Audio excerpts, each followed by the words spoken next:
All right, dear Heavenly Father, just thank you for bringing us all here today, Lord. And I just thank you for the experiences that I've had, Lord, that I'm able to come and to speak about and to present to others, Father. I just pray for all of the ears that are meant to hear this message, Lord, and that they're able to take what they need and leave the rest where it's at, Father. I pray for Rob and Larry, God, and give them discernment and wisdom to know what to ask and when to ask. And Lord, we just ask that you bless this time in Jesus' mighty name, amen. Amen. Let's go to work.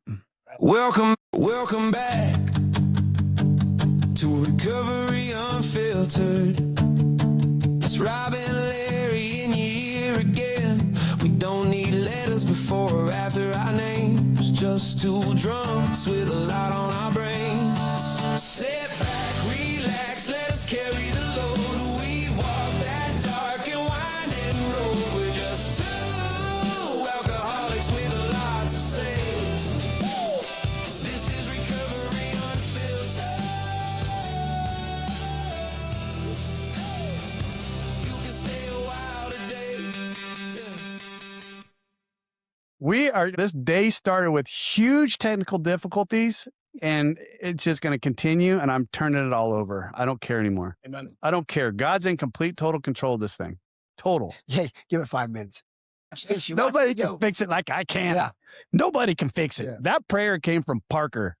Parker is the fiance of Stephanie, who's made her third appearance here on Recovery Unfiltered podcast. That is by far the most. No.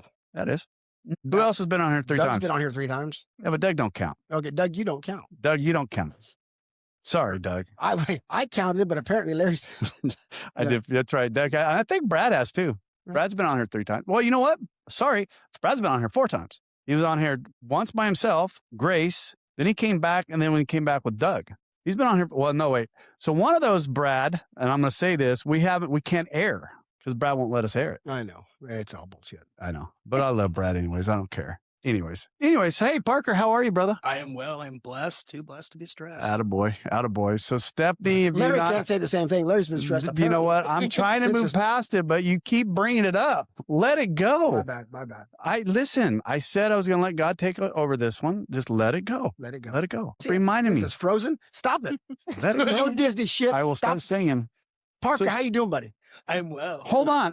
We gotta explain to people who Parker is. Stephanie, who's been on here twice. 3 times. This is number 3, right? This is number 3. She's been on here twice. She came on the first time, and she came on the first time was talking about her mess, basically, that she had, right? With a little bit of a recovery because she was on here about 6 months. Then she came back just after her 1 year, and she got to talk about the miracles of AA and talking about the miracles. And she thought at that time she just had a boyfriend by the name of Parker. Little did she know that Rob and I knew that the very next day she was no longer going to have a boyfriend. That day, she was leaving We then left for Monterey. and head to Monterey then. Okay, so she was getting ready to be engaged to this man by the name of Parker. If she said yes. which Just she- the guy. Just a guy. Yeah. Just a guy. Just a messenger. Here. Just a messenger. So Steph told us a little bit about you. Then I reached out and I'm like, you know what? Then when Sarah was on here, good grief, this is all tied together Yeah. like one big happy family. Yeah.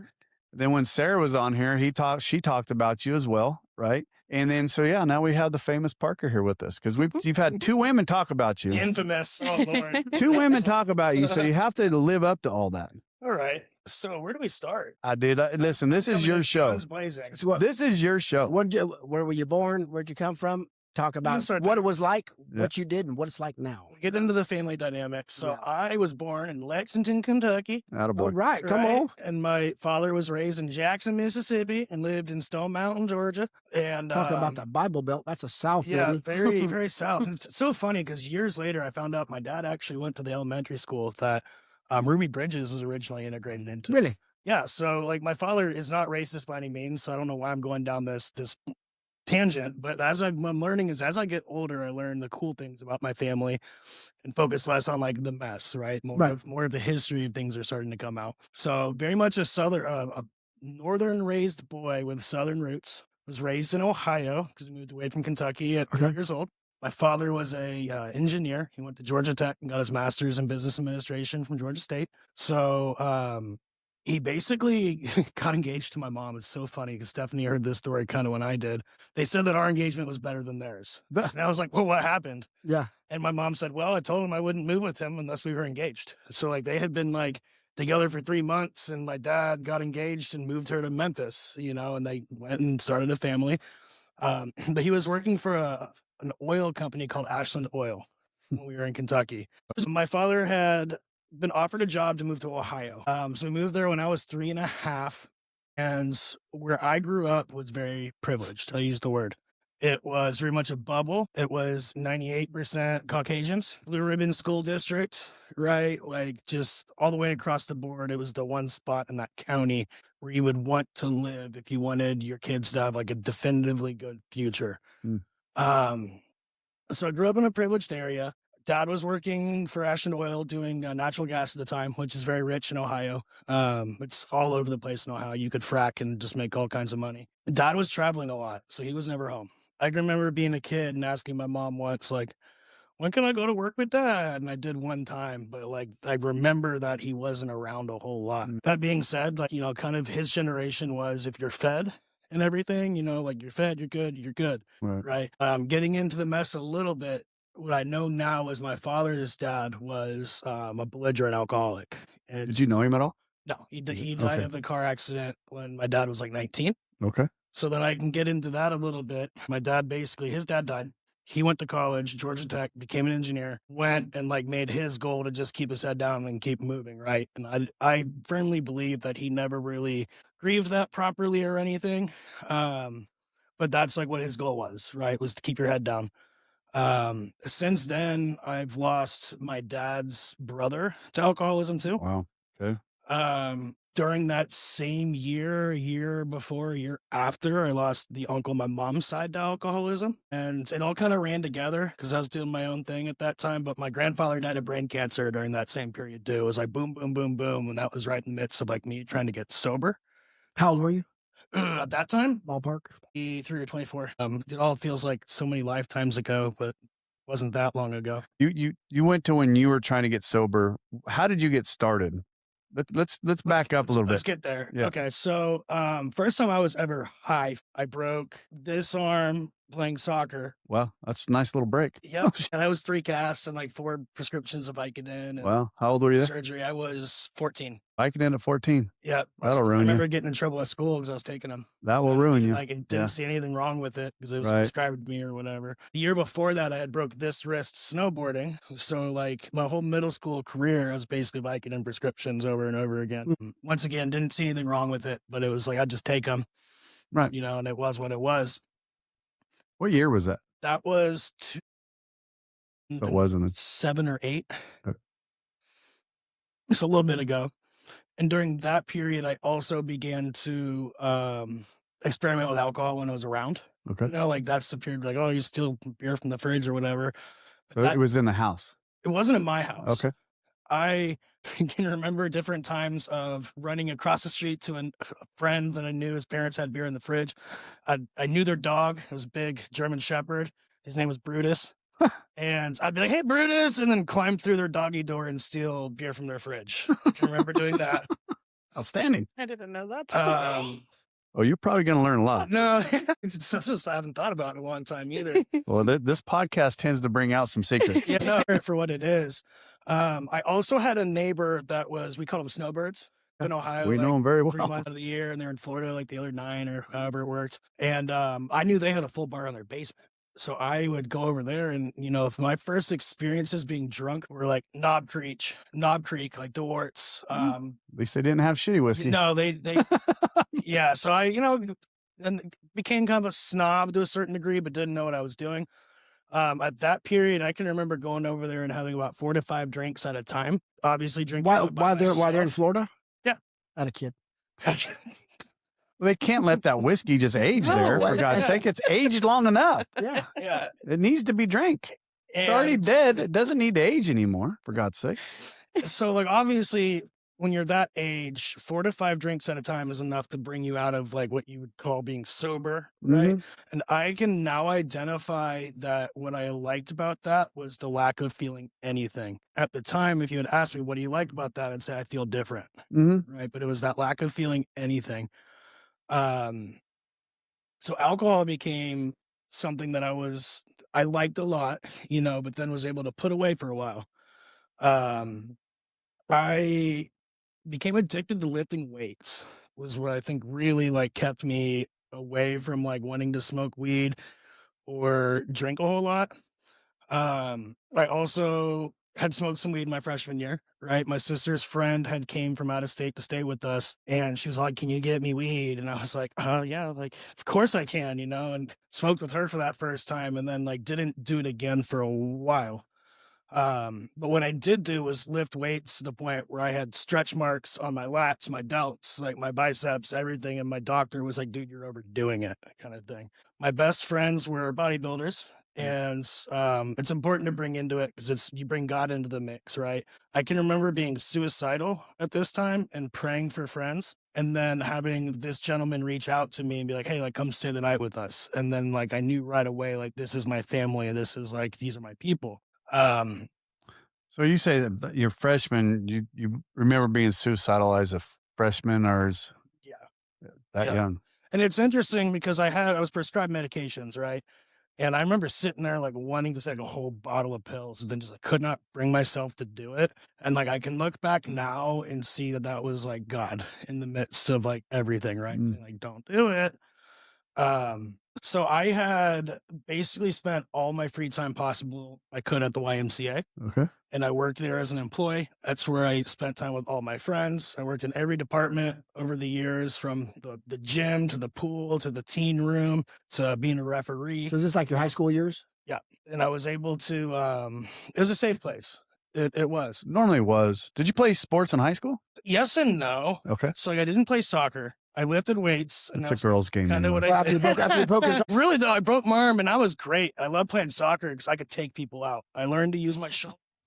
You're in Ohio, for God's sakes. Man. Play football. Boom, just shoulder charge. Grief. got great wrestling in Ohio too, though. No, corn-fed boys, Lord. So I didn't play soccer. I started lifting weights, but during my high school career, like I threw shot and disc. Okay. That was something I just started doing because my ride to the gym was running track. So my crap, I can't make it to the gym. Like I'll throw, My junior year, I swam in my senior year. And it was one of those things that was cool because like, I'm not a swimmer. Look at me. But what I was competitive, and I lifted a lot of weights. And at that time was like bench pressing like 300 pounds or whatever. Like I was absolutely stacked at that time. But what's powerlifting?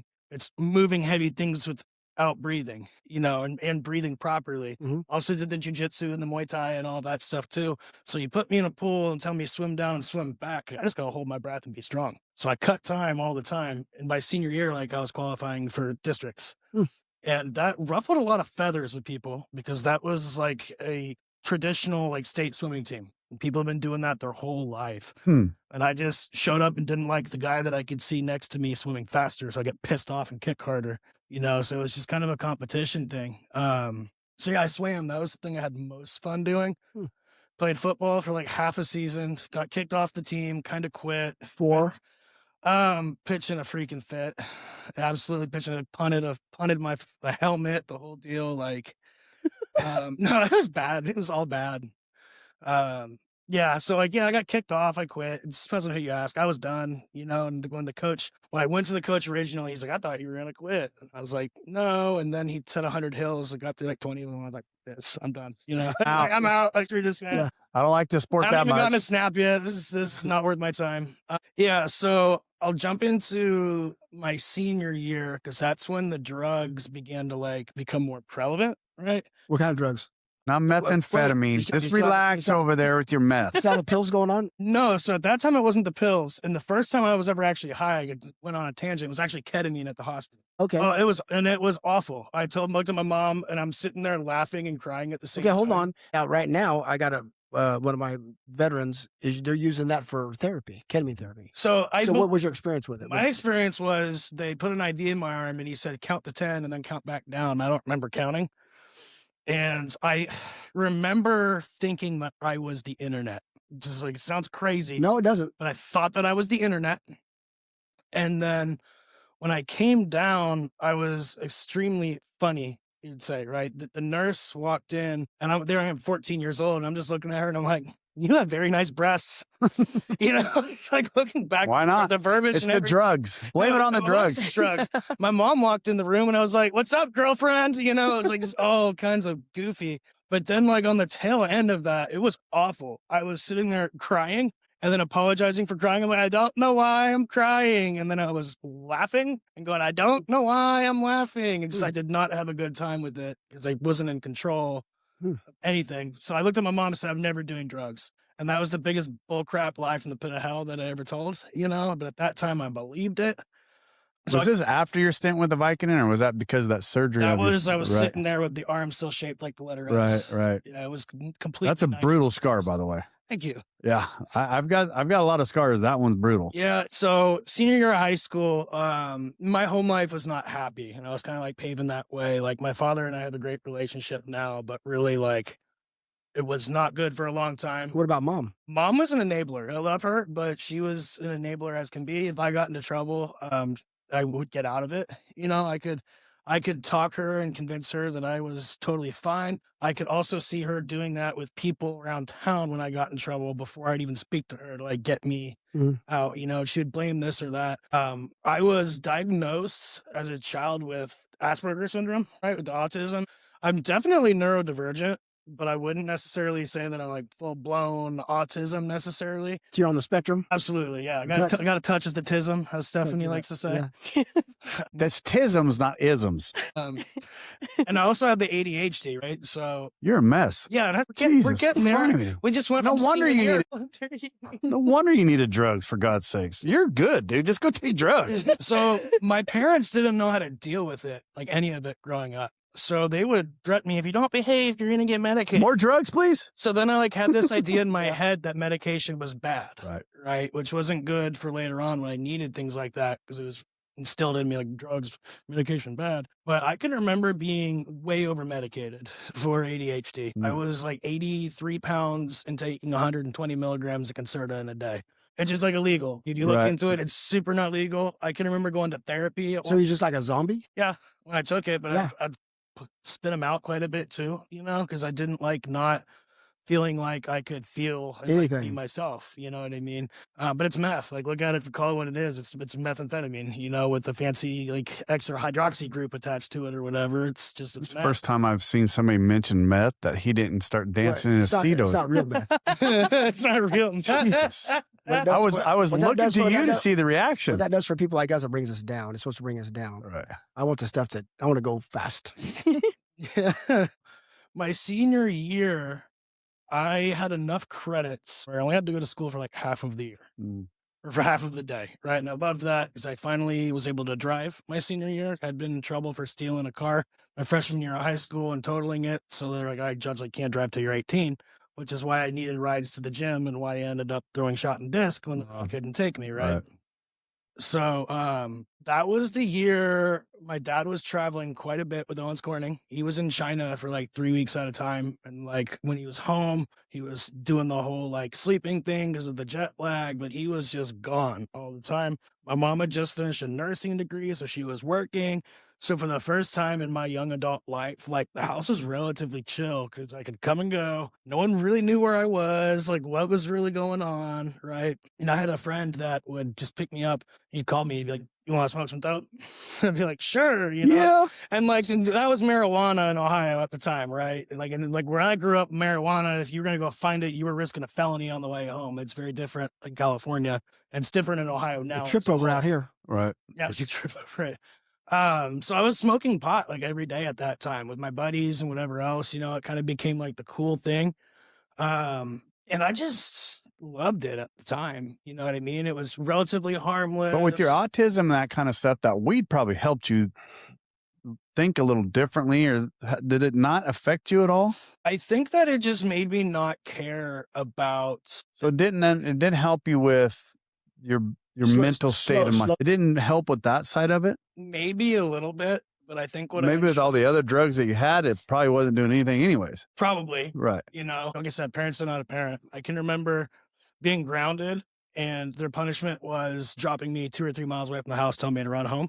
And then if I was walking halfway through, my dad would cuss me out and throw me around a little bit, whatever, and he was never overly physically abusive, but I can look back and think at that time, he just didn't know what to do. So that's like how he handled it. Right. Siblings? Right. I have a sister. Older, younger? She's a year older.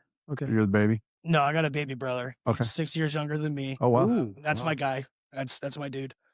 My sister and I are very close now too, but that took a lot of time. It took a lot of time to get to that spot. She was the golden child. She's got her master's in, not master's, she graduated with honors in pharmacology from the Ohio State University. The Ohio Buckeyes. State. And then she also she became an epidemiologist after that. Okay. What is that? So she studies diseases. She got her master's in Okay. public health. She was actually subcontracted by the government to work on COVID during COVID. So I have very strong feelings about that, but we won't go down that rabbit hole. Let's not do that. We won't. Because I literally We won't do that. bit my tongue and swallowed blood as you said that. But so Oh, we were probably on the same page. But that's Okay. a whole All different podcast. yeah, let's go there. Let's not go there. Information and everything else. So she's the golden child. My brother is 6 years younger than me. That's my best friend. He's my guy. Is he around here? He's in North Carolina, but he'll Okay. be here in May with my sister, and that's also exciting because that'll be the first time we've all been together in 7 or 8 years. Okay. So like we're all still recovering, with everything. Okay. Which is super cool. Just to get to, you know what I mean, to be a witness to all those things and telling stuff. I'm living right now in the time that I sobbed for like years ago. That's The pretty cool. prayers that, That's like, pretty you cool. Thought weren't going to happen, so you just stopped praying for him. Uh-huh. Like that's what I'm living in right now. Awesome. So senior year happened. I graduated, went to college that freshman year, and didn't have any life skills. Didn't have any like proper social skills. Didn't have any great skills. So what I was doing instead of going to class was sell marijuana. We were passing our ADHD medication like it was candy. Like of the 60 of us on the floor, 30 of us had different things. And it was Ritalin, it was Vyvanse, it was Adderall, it was Concerta, like you name it. It was just passed around. Like M&M's, baby. Pretty much. I mean, really, that's what it Were was. were you selling it? More trading. Okay. I did like at that time everyone had it. So it was like $2 or $3 a pill. Okay. And there wasn't much of a margin on that, but what I did have a margin on was acid. Nice. Yeah, so I was Nice. I That's really, a new one for us. Yeah, I started Come on. selling, and I was not good at it. I don't want to be like I was ruining dough and I was a genius. Like no, I was bad at all of it because I had no life skills, no organization. But I can remember getting a sheet of acid for $200 and then flipping it. Like if I flipped it the right way, I would have gotten $1,500 out of it. Right. Right. I can remember buying mushrooms and just having Psychedelics, baby. I'm all right. Yeah, I enjoyed psychedelics for a short period, but Well, you had ketamine and you didn't like it. that was awful. Yeah, That's the worst thing. But that would, you got to want to do it. I mean, you got to be ready, prepared for Remember, I just had it. it. But you got to want it. I literally just had it. You didn't like it though. Hell, I didn't. I thought you didn't like it. Go back and listen. No. Yes. That's why when you said that, I'm like, We're going down to Mexico to try some ayahuasca then. let's go. We're going to go talk to some mechanical elves and shit. Mechanical. That was ayahuasca. I want ibogaine. What's that? Same thing, Oh, but in a different. And we're going down. Jesus Christ. You're good. We are out there. Am I the only one in the room with ADD? I know No, somewhere no, out there. no. All 4 of us. All right. All 4 of us sitting around this table. That's why do you think these podcasts go on for 2 hours? Literally, they should only take like 30 minutes. It You're not takes us wrong. 2 You're hours. so right. Anyways, So, so slinging acid. so it was selling acid. I was buying and eating mushrooms. Didn't do any cocaine at that time, Damn it. but I was doing a ton How of come nobody does cocaine? Because it's a waste of fucking money. doing a ton of drinking. That boy. I went to what we referred to as a drinking college of the Catholic problem. Mhm. Which, That's funny. I went to the University of Dayton, and Okay. that was coming off of the year where we were shouted out on David Letterman for having riots on St. Patrick's Day and stuff like that. Like that's something we did there was drink. And I can remember actually, this is relevant. I can remember going to the nurse or for psych help or something on my tail end of that one semester that I made it through there and telling them that I would wake up on a Saturday and drink a beer because it would allow me to feel. And she looked at me square in the face and said, that's addiction. And I said, yes, but still didn't register that for addiction until years later. But that was the very first time I had vocally admitted that I knew that was not normal. Um, And they didn't act on that. They just told you that's addiction and nothing else happened. pretty much, yeah. Perfect. Yeah. Let's just recognize the problem, but don't give you a solution. There you go. Yeah. Nice job. So I was a student athlete at Dayton. Once again, like I was pretty big, weightlifting and all this stuff. And that didn't help my drug addiction either, because I'd get pre-workout, man, and I'd just pop open my Vyvanse and stuff and pour it right in there. Hell yeah. Just whatever. Just dry shoot that shit, then wash it down and go. No, seriously. Like I do that. Hey, I snort my pre-workout today. Yep. But I'd be doing Jesus. that with the You are a horrible influence. We have addicts and alcoholics listening, trying to get help. Okay. Stop it. I apologize. Smell that? Robert. That was sarcasm. I actually don't Snort your snort my pre-workout. pre-workout. I don't do that. I take it like I can. I shoot it. It's mixed with, I mix it with cayenne pepper, and then I keep it in a little cup. It's in my truck when I get ready to go to the gym. When I hit about a half hour out, I pull the side of the road. That's Dude. so funny. With cayenne pepper? Cayenne, it opens up the opens up Yeah, the valves, capsin. blood. It's tasty. good for you. Yeah, it's capsin. Wow. I also worked at GNC for a bit, so Yeah. I know it's happened to, pharmacology. All Learn something. You Oh, got vascularity. You get the blood. Gotcha. Get the blood flow. Can we baby. go back to Parker now? Go ahead. Tell me more about your nitric oxide inhibitor.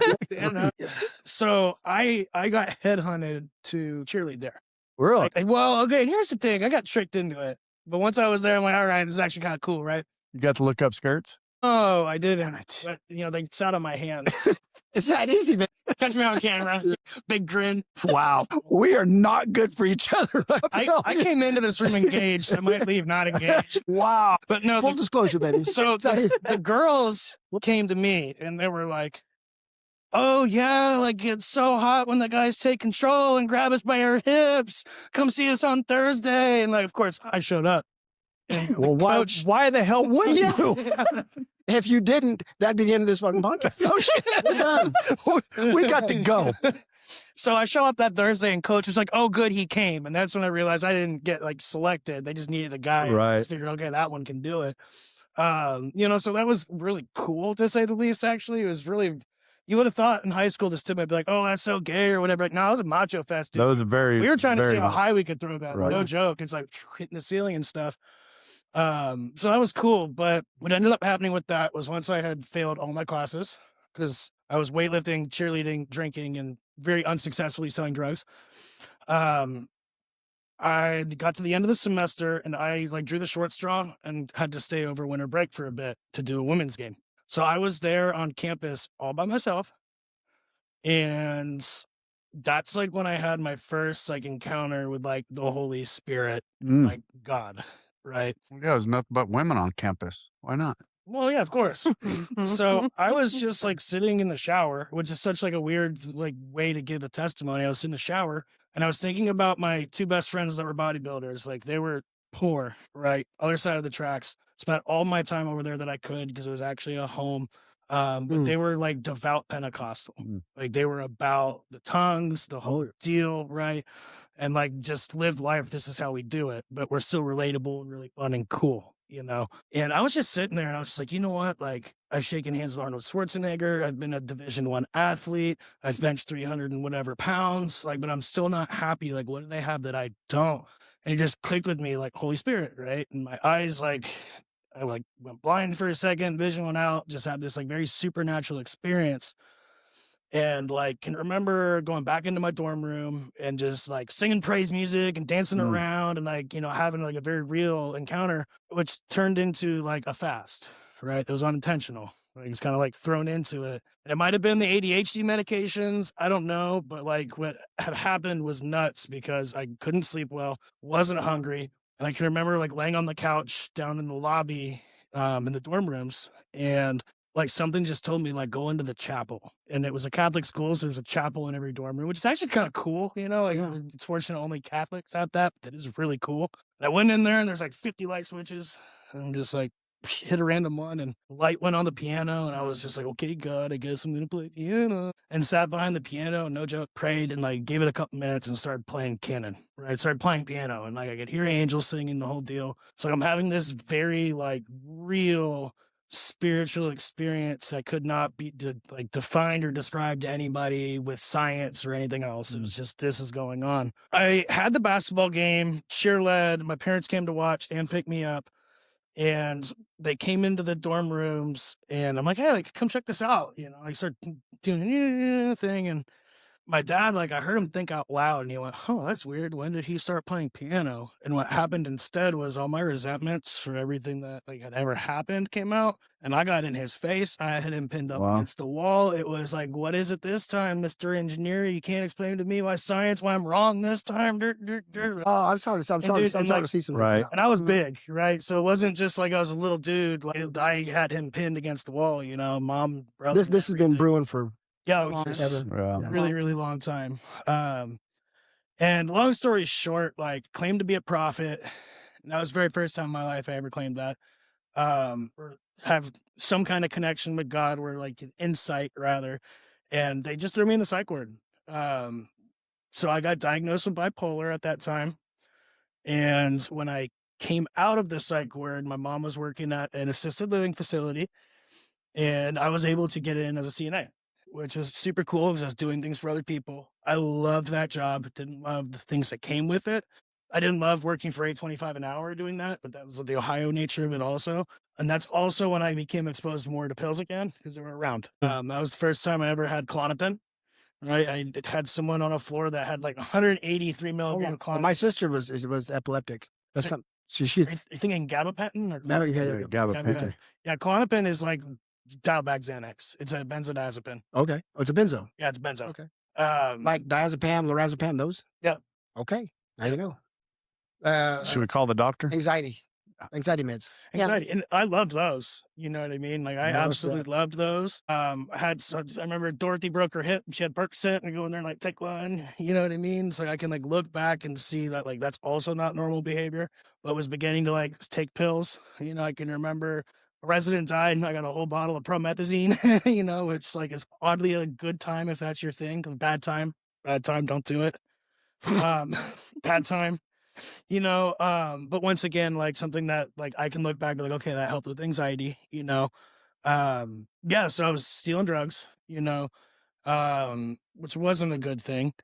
And when I had gotten out of the psych ward because of my spiritual experience, I also was just very much like questioning whether or not everything was real, right? Like questioning God, questioning my relationship with him. I'm going to back up for a minute. I want to back up for a minute, Parker, only because my his ADHD, my intuitive brain a little bit. So you had this spirit, this Holy Spirit, this spiritual experience that you had.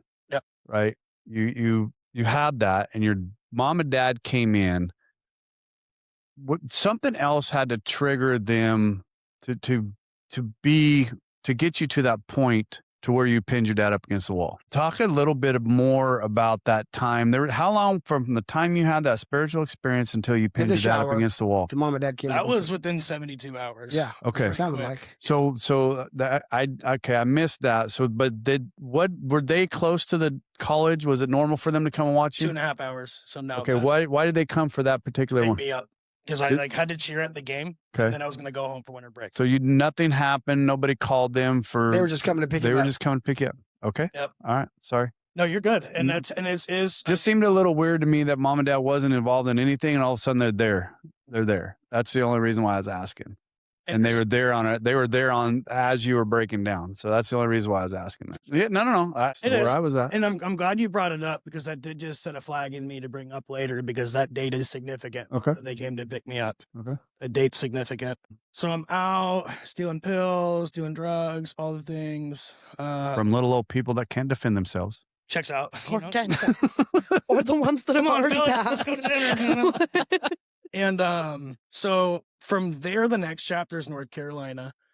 And my dad basically lost his job while I was courting, which was the job that like now he will acknowledge he should have left well before he did. Okay. And like and the way I hear it is that's him admitting that he wish he would have taken, been around more. Yeah. Sure. And that was very recent that had came. He's retiring next year. So out of nowhere, he's really soft, and it's answer to prayers. It's right. Cool. Right. But so we moved to North Carolina, and I was presented an option. It was get a better paying job and get your own car and move with us. And I'm like, of course I'm moving to North Carolina. Like, let's go down south. It'd be so cool. Right.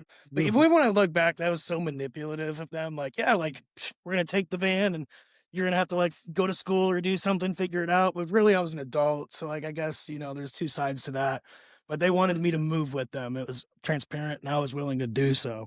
Did your mom feel like she needed to be closer to you to take care of you though? I mean, you had a lot going on. She was a helicopter parent. Okay. They want to keep an eye. Right. It's definitely a helicopter parent.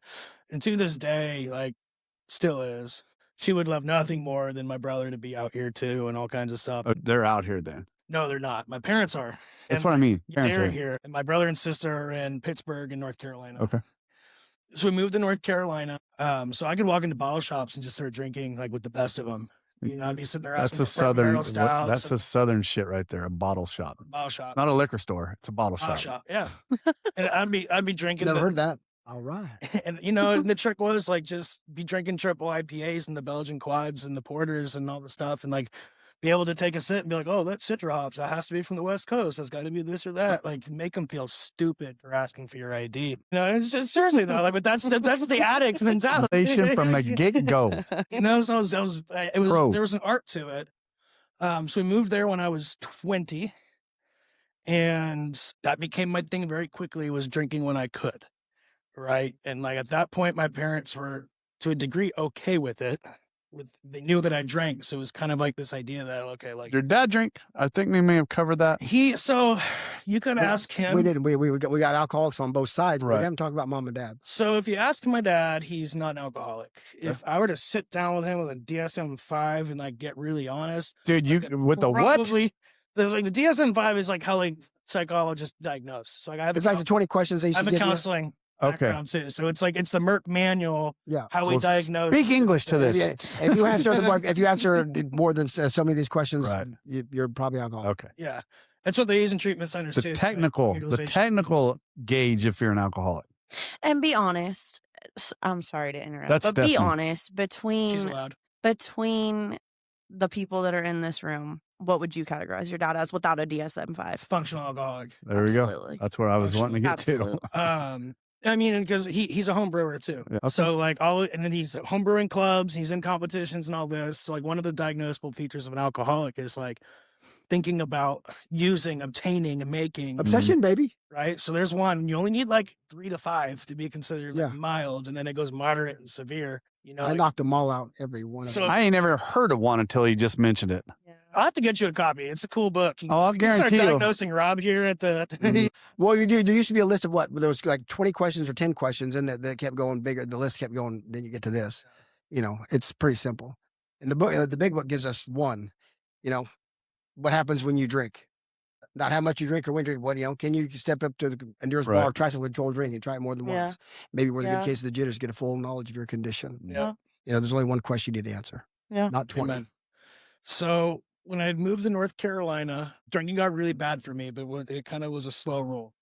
Right. Out of the gate, I'd got a job working for a construction company doing like remodels for homes and bathrooms and things like that. And really, I was the grunt. I was just carrying a lot of stuff. And, you know, once again, someone at the gym was like, hey, like that was a really cool back spinning heel kick. You have really good, like, you know, this or that. Like, you should come work for me. Come see us. Like, and that was actually how the conversation went, weirdly enough. Guy's name was Richard Boyle, Boyle's Home Construction in High Point, North Carolina. Yeah, so I was doing construction. I'd get off and drink. You know what I mean?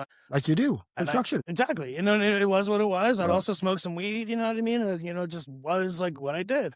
Fast forward a little bit, and my mom's brother was living in North Carolina, or Florida, where they had grown up and was struggling to keep a job. We didn't know why, but what my mom wanted to do was to open a custard store, frozen custard, which is the tits, by the way. If you get to try real frozen custard, do it. It is so, so good. It's a premium frozen dessert, lower in fat, calories, the whole deal. Where?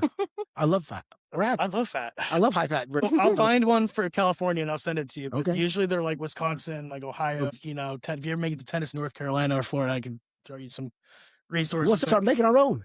Just threaten me with a good time. Yeah. You can buy it at the store. It says frozen custard right in the frozen, right by the ice cream. Yeah. So my mom wanted to start a franchise, and we did. And like we were very successful with that. But we had partnered with my uncle, who had decided to come up and live with us and run the business with us during that time. And But by this time, you already had an uncle that died of alcoholism. no, this is one of the uncles that's dead. This is the one. Yeah, it's one of the dead ones. Okay. Well, both of them are dead, so well, I only had 2. I don't mean to make that sound funny. It's just, No, I got it's, you. it is what it is. So he moved in with us, and he would buy a handle of rum, and he'd go through that son of a gun in 2 days. And like Sounds about right. he's a big dude. Like he was every bit of like 350, like 6'4". He's as tall as your brother, but put on a good 150 pounds, and that's what you'd have. And that wasn't gonna work long term. Obviously, we didn't know. Hmm. My grandparents kind of pretended like they didn't know or had no idea, but it's kind of like this Plain is where, stupid. yeah, to a certain degree. Like Right. I think they knew, or at least had an idea, or in denial. Right. So that ended up not working out. During the time of like building out that business, I can remember doing demo with my dad. And that's what I was doing like during the day anyway. So it's cool we got to do that together on that building. And then going to the bottle shop, 2 doors down, or the bar, and having beers together. And it was what it was, and like I could have 1 or 2, and it made me feel like an adult. Made me feel seen by my dad. And I remember that very first time we went, we had a conversation that I'll never forget. And like the way that he presented it was also kind of funny, but bear with me here, it gets good. He looked at me and said, "Son, if I hadn't got married and had 3 kids, I'd be sitting on $2.5 million right now." I'm just sitting there like, did you just say to me out loud? You know what I mean? He goes, I got mechanics that work for me at Energizer and make $100 an hour, and they're miserable. He goes, I get to come home to a wife and 3 beautiful kids. Trying to So give like, you some wisdom. there was Give you some like a wisdom. really like Right. happy ending to that. But it's like, why did you even have to say the first part? It's like, that didn't sit well. And I've talked to Seth about that conversation. That was very impactful to me, like how he shared that, but what he had said at the tail end. So yeah, I started drinking with my dad. And then I also knew that I had positive reinforcement if I could produce alcohol in the house. Like if I came home with like some fancy beer, he'd be drinking with me. Nice. Right. So it wasn't like, oh, I've got a problem. It's like, nah, we're all in on it. Misery loves company. How old were you? Were you still about 20 here, or did you turn 21 yet? I was still 20. Okay. I was still 20. And the way God works is crazy, right? My first 6 months I was living there, I got a call from a buddy that I used to smoke a whole bunch of weed with, I graduated high school with. And he said, "Hey, man, have you ever heard of Oak Ridge, North Carolina?" And I was like, "Yeah, dude, that's 15 minutes north." He goes, "My dad just got a job like as a VP for BB&T Bank." He's like, "I'm moving there." So like, not only did I have a friend from high school, I had a drinking buddy and a smoking buddy and a tripping buddy and, whatever else. 15 minutes away. Yeah. And Did they not have meth back east? What the? Dude, We're getting there, right? I was still a kid. I grew up in the privileged area. We That's didn't right. do the methamphetamine. he wasn't in 8 Mile. We just got prescribed. Just got prescribed it too. So Garrett was down there with me, and that was cool to have a friend. That's somebody that to this day like does not talk to me anymore, which is for the best, or I guess I don't know. It's on his end. Not all amends go the way you think they would. That's right. And I've had like 2 in my life that have stuck with me, and that's one of them. But let's see, still 20, turns 21, and had one of my drinking buddies from Ohio come visit. The summer before I moved, I went to his dad's house for the annual tractor parade. And which is basically, everyone with a tractor would drive around the neighborhood and wave flags and they drink beer. And that, like, the idea for that started in Ed's hot tub, which is his dad's next door neighbor. They were having the drink of the night, getting drunk one night. Like, you know what? Next year, tractor parade. And then it became a tradition that I like also became indoctrinated into of every year we're going to do a tractor parade. And we were sitting there getting smashed in the hot tub. And he looked at me, he said, "Bro, when you turn 21, I'm going to come celebrate with you." I'm just like, okay. I just thought he was drunk, right? And then like the week before I turned 21, he's like, "So like, bro, I'll see you next week, right?" So I had a buddy come down for my birthday and celebrate my 21st with me. And that was the first time I know for a fact that I blacked out. For a fact.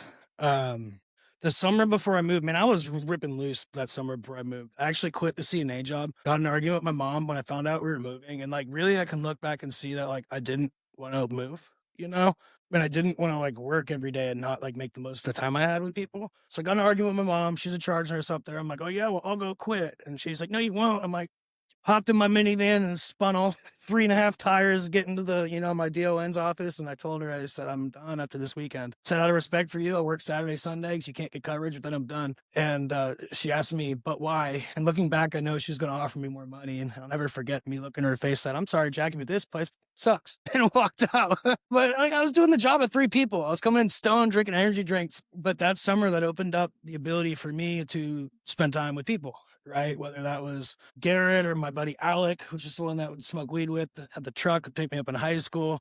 But I had a friend named Logan who like popped in and out of my life a lot. First time I met him, I was 14. Had got his phone number from the music store. He was a drummer, I was a guitar player, and we'd hang out, you know. The next time I ran into him was when I was 18. I got kicked out, which really I moved out. I was sneaking out, going out and drinking all the time and coming back wee hours of the night or whenever. And my mom called me one night and said, "Don't come home." And I was like, "Bet." And just turned my phone off. I'm like, "Dude, you can play at that game. Now, if you're gonna like say some shit you don't mean, like watch me mean it." You know, Yeah. watch me disappear. So next thing you know, I was living at a party house in downtown Newark. It was a loft apartment overlooking the square. We were above a music recording studio. That was the summer that 21 Pilots were going on a world tour. And I remember that because the sound engineer at that studio was their drummer. They're from my hometown. They're from Ohio. They're from Thornville and Columbus. And Logan was like part of that circle. And he popped up. I'm like, "Dude, Logan's here?" Like, "Dope, dude. Like, been a minute, whatever, yada, yada." And we drank a lot together. That's something him and I did, but we also talked about Jesus quite a bit. That was something that we talked about a lot. We'd be sitting at the bar, and he was 3 or 4 years older than me. So, like, if he was sitting there drinking and he looked like a baby, they weren't going to card me. Once again, like, I learned that, like, reinforcing behavior. If you act like you're supposed to be here, people won't say anything. So we were in and out of bars, the whole deal. But that summer that I moved, which was when he came, like, back around, is when we'd spend more time together. We would go to a bar in Thornville, Ohio called Papa Boo's, which is like it's a fake tiki bar on the lake, boats pulling up, the whole deal, live music. And I'm a musician. I love live music, love dancing, love all the things. So once again, like we'd get drunk, go dancing at the next bar once that one shut down, and then we would drive home. Sometimes I don't remember getting home, right? Like that was just our routine. So right after I moved to North Carolina, I was scheduled to go to a foam rave at a spot in Greensboro called Woody's or something like that. I can't remember. It was like a Western bar. And it was like 10 o'clock at night, and my friend Steve started calling me, and he was the bodybuilder. And I just knew right away something was off, right? In my spirit. I was like, "Oh no, Steve's calling. He knows that I'm about to go out with these girls or something. He's going to lecture me." And I got him on the phone, and he was like, "Hey," he was weird. He's like, "Hey man, are you sitting down?" And I just said, "Steve, cut the shit. What happened?" And he had told me that Logan had been hit by a car. And he was riding his bicycle home, but he got hit by a driver like less than half a mile from the home. And he didn't even live there. He lived like 2 cities over, Like he was in the road until like 7 a.m. with John Doe because like Chris, the young man he was with, was so traumatized he couldn't remember his name. It's like no one knew. His parents didn't know. Nobody knew. Looking back, but like he had a child on the way, and like most people didn't know that. So like he's got a child out there, and she's a beautiful young lady. Her name's Lyric because he's the musician. His thing was the beat lives on, so it's kind of cool. But that had way more of an effect on my addiction than I think I ever realized until like years later. And like the things that I carried, because he touched a lot of lives. My thoughts I had too was the way that we had lived that summer.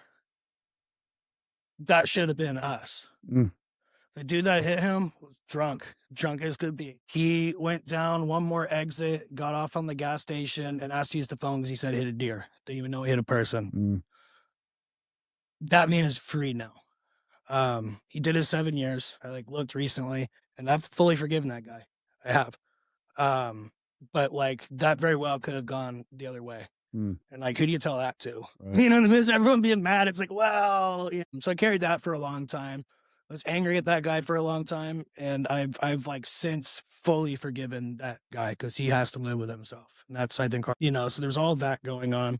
My uncle, being an alcoholic, moved in with us, and he was like, he's got the rum going on. He's got the handle every 2 days. And misery loves company. So like here I am, 20 years old. He'd take me to the bar. We'd drink all night and drive home or whatever. Just misery loves company. But that was somebody that like I looked up to a lot. That's the person who introduced me to fishing. How much older was he than you? My uncle? Yeah. Was he your mom's probably little 20 brother? or 30? Yeah, little brother. Okay. Little brother, probably 30 something years old. Okay. Maybe 30 something. Ish, maybe 20 something, I don't know. Introduced me to sushi, you know what I mean? And like I didn't have a lot of great male role model. My dad, it was a great male role model in other ways. So like I gotta, You know, the Bible says honor your parents, right? Mm. Like I believe that they did their best, and I've like since had a lot of revelation about like the years to come and the positives I was able to take from him, you know. So like I don't want to be like, oh, dad's the worst. But I didn't have a lot of like cool male role models around, right? And he was one. Like I go visit him. But even when I go visit him, I can remember like he'd disappear. I'd be sitting there on a sofa chilling, he'd disappear for a few hours. I remember his roommate telling me one night he was out there drinking. Hmm. You know, I was a kid and like I remember that. You know? Right. So like kind of one of those things that when I saw it, I knew what it was. But him and I's relationship got very bad because what happens when you're living in the house of your brother-in-law, whose dad was an alcoholic and his brother is an alcoholic, he knows you're an alcoholic. Mm. So we drew attention to that, and he was going to work, and people that were working for us were like, he smells like alcohol, right? It wasn't a secret. Like it wasn't a secret anymore, rather. But Right. what do we do when we're alcoholics and somebody starts saying you have a problem? Hide. Blaming. Right, You so project. then it was, well, Parker's smoking weed and he's a drug addict and this and that and Okay. this Start and throwing that, you you under know? the bus. Yeah. Yeah, you know, and like, although half those things were true, like at that time, like things weren't super bad, you know, just the drinking was not good, but I wasn't smoking crack, wasn't smoking meth, wasn't eating handfuls of Xanax at a time. We'll get to that. The meth is coming, Yeah, Rob. the meth's coming. Hang tight. My recovery has chapters, right? Some people are like, what's your sobriety date? I'm like, which drug? Right. Right. Okay. 'Cause I had to like do that, you know. So Uncle Anthony, that sucked, man, because he's dead. And the way things were left with us was not good. I had tried to leave him a voicemail and be like, hey man, like, he's your favorite nephew, like, how are you or whatever, after he had moved away into Florida, you know, all that stuff. I never heard back from him. Mm. And He's lost in his disease. man, it sucks. They found him like 2 weeks after Thanksgiving. That's the one that really sucked, you know, family wise for me. And traumatic. Even for a 21-year-old, that's traumatic.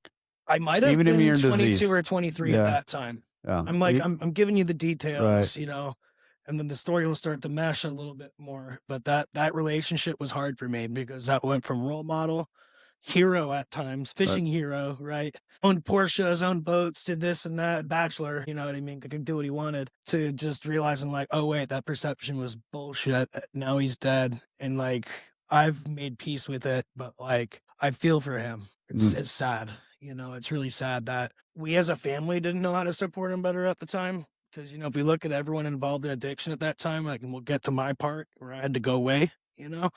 But I like to think if we all had better people, empathy-based, compassion, and people-oriented skills, then he would still be here with us. Okay. You know, but at the same time, you can lead a horse to water, you can't make it drink. Absolutely. You know, can't do the shoulda, coulda, was. You can't. So having that falling out with him was hard, and yeah, I was smoking a lot of weed at the time, and I fell into a cycle of being that bachelor, being somewhere new where nobody knew me and I could just be whoever I wanted to be in that moment, right? When I moved to North Carolina, I decided to reinvent myself to a certain degree. Okay. You know, it was the weightlifting, it was everything else, Right. but then it was the drugs, the alcohol. And with that came like being a ladies' man, Okay. you know, and one of the ways that and my genius manipulative mind figured that I could meet women was Craigslist. Okay. Right. And I'm just like, dude, I'm 21, I'm stacked, like bald, got the beard. I'm like, there's some 40-year-old lady out there that definitely wants to get it on this, you know? And I'm like, I mean, statistically speaking, I knew that I was right. So I put it all out there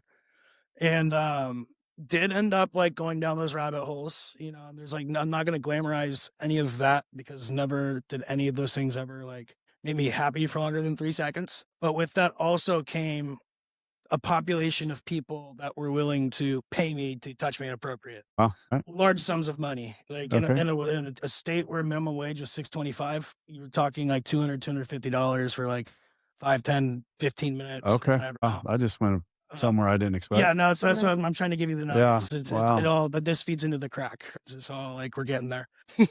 Tell me more about the crack.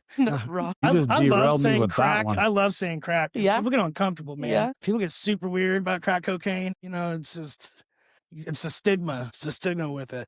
like a We go down a it's rabbit dirty hole. drug. So back to the subtle prostitution. So yeah, You say subtle? I mean, I'll call it what it is. It wasn't when I say that, I'm being very ginger about it, but it wasn't as belligerent as you would think of the front of your mind. I'm not gonna make excuses for it. Like it brought me to very unsafe places. I could pretend like I was in control, and like to a certain degree I was. But it was definitely opened the door to other things, right? So it was like at that Hold on, Stephanie. You guys got a lot of similarities here right now. I'm just really starting to gather that. And I think that's, I'm just going to speak No, for a go, second. I think go. that's the understanding that came from him in my background and my history and my everything, and like the true understanding of it. And I think that's also why he kind of tries to like make it a point when he is talking about it to say like, I'm not trying to glamorize it, and I'm Right. not trying, because once him and I had spoken, like he dove into like the deep depths of like where it had taken me, and like vice versa. We've had very candid Tremendous conversations. amount of trust between the two of you for that, because for you, you're not as far, and I'm sorry, I'm going a whole different direction, but I don't care. But for you, the trust that you had in him, because he's been in the same seedy shit that you've been through, right? And allowed you to open up and love a little differently than probably somebody that's never been where you've been. Yeah. He'd been on those streets. He's been prostituted. He'd done the things that you'd done. So that allowed you to open up your heart a little bit more to allow that. God bless God for putting him with you. Wow. That's incredible. Yeah. That's When I said God literally delivered a man on a silver platter, like I meant every second of it. wow. That's pretty incredible. Yeah. Sorry. I mean, I think that was very important for me to bring up, because I don't know how many of our listeners that are listening remembers Stephanie's story of her prostitution. Go listen. I mean, it really is good. So it really is. It's there. And I mean, that's what stopped me in my tracks is when you said that, Parker, is because it's like, holy cow, that allowed Stephanie to be God myself. gave you somebody to trust and to love again. Yeah. Because he understood you. Yeah. That's pretty damn incredible. Well, That's pretty amazing. Not only can he sympathize, he can empathize. He's Yes. been Yes. a whole different animal. And she can one trust alcoholic him. talking to another. But it's one prostitute. I don't know how to say it, but it's one prostitute one sex worker talking to another. Yes, it really was. It's aimed. It is. Well, I was trying to figure out the right wording. It really was. It gave Really you that. is. It gave you that comfort to open up and to love. Absolutely did. I think you would have had a hard time finding another person to love for a long time. When did I tell you that? That didn't come out. Did I tell you that right out the gate? That didn't come out for no. Okay. No, that didn't come out immediately. That took a minute. But the very transparent with my story, because what I felt like is if I'm gonna start getting into any type of a relationship, I'm just gonna lay it all out there, because I don't want it to come out in tidbits. That's the alcoholic way. I'm sorry. I don't want it to come out Well, in it's the tidbits. AA way, right? Right, or through someone else. I mean, Right. shit, I've been on a podcast. Right. Like, you know what I You mean? can't Like, hide this shit. I need to Right. just put it out there. And like, you didn't reveal your stuff right away. But the deep compassion and understanding and immediate willingness to just be like, all right, cool. Like, how did that make you feel? He'd Like, been how there. do you feel today? Are you okay? Like, he was so like, I've just never had someone that in my life. I've never had someone like that just understood. Sorry, I had to derail there No, for a you're minute, good. only because Praise that. God. I mean, listen. Yep. that turned me a whole different direction, because the relationship that God put here. Yeah. You know, that I mean, the disease that you were going through, the disease that she was going through, to me is absolutely secondary to what you guys did to support your disease. And that is, to me, just incredible how you guys came from that to bring to help each other. And that's a story in itself, right? That's a story in itself, how God put you guys together. And I couldn't go further without discussing that a little bit, because somebody that hasn't listened to Stephanie's story, then to hear that and not want to make sure that everybody understands that the rest of this story don't mean anything, right? Yeah. Your recovery is amazing, but your guys is that anyways, I'm rambling. No, But you're good. no, that Praise God. Yeah, that was needed to be said, right? Yeah. That is, dude, you don't get them. You don't get oftentimes to show God's handiwork, right? There's very short periods of windows that you get to, and I say this to people, there's very short moments. You have coachable moments in your life, right? You have coachable moments, whether you're working with a client, you're working with an employee, you're working with somebody, you have coachable moments. And if you pass those opportunities up, you can't get those opportunities back. And that right there was an opportunity to show God's handiwork and how he works. Amen. And I couldn't pass it up. I couldn't. Amen. So Amen. anyways. Yeah. Yeah, and that led to the ability to smoke pot all the time. Right. And I will throw out there that like Stephanie's, well, I don't like to compare traumas because no one ever heals or learns that way. But mine was much more, I put myself there. Well, not really. I didn't say like, let's go do this. Like, a large chunk of money was put there. And I was like, man, I can buy a whole ounce of weed for that. And I can turn that whole ounce into 3 ounces. You know what I mean? And So you're better selling pot than you were selling acid. That was, well, yes, because I had it, man. And that was how it started, right? Was with the drugs. It was like, you know what? That's 45 minutes away. I'm not even in my hometown or whatever. No, right? Like, it's really like not that bad. You know what I mean? And like minimum wage was $6.25, and I was working, I think, at Planet Fitness at the time.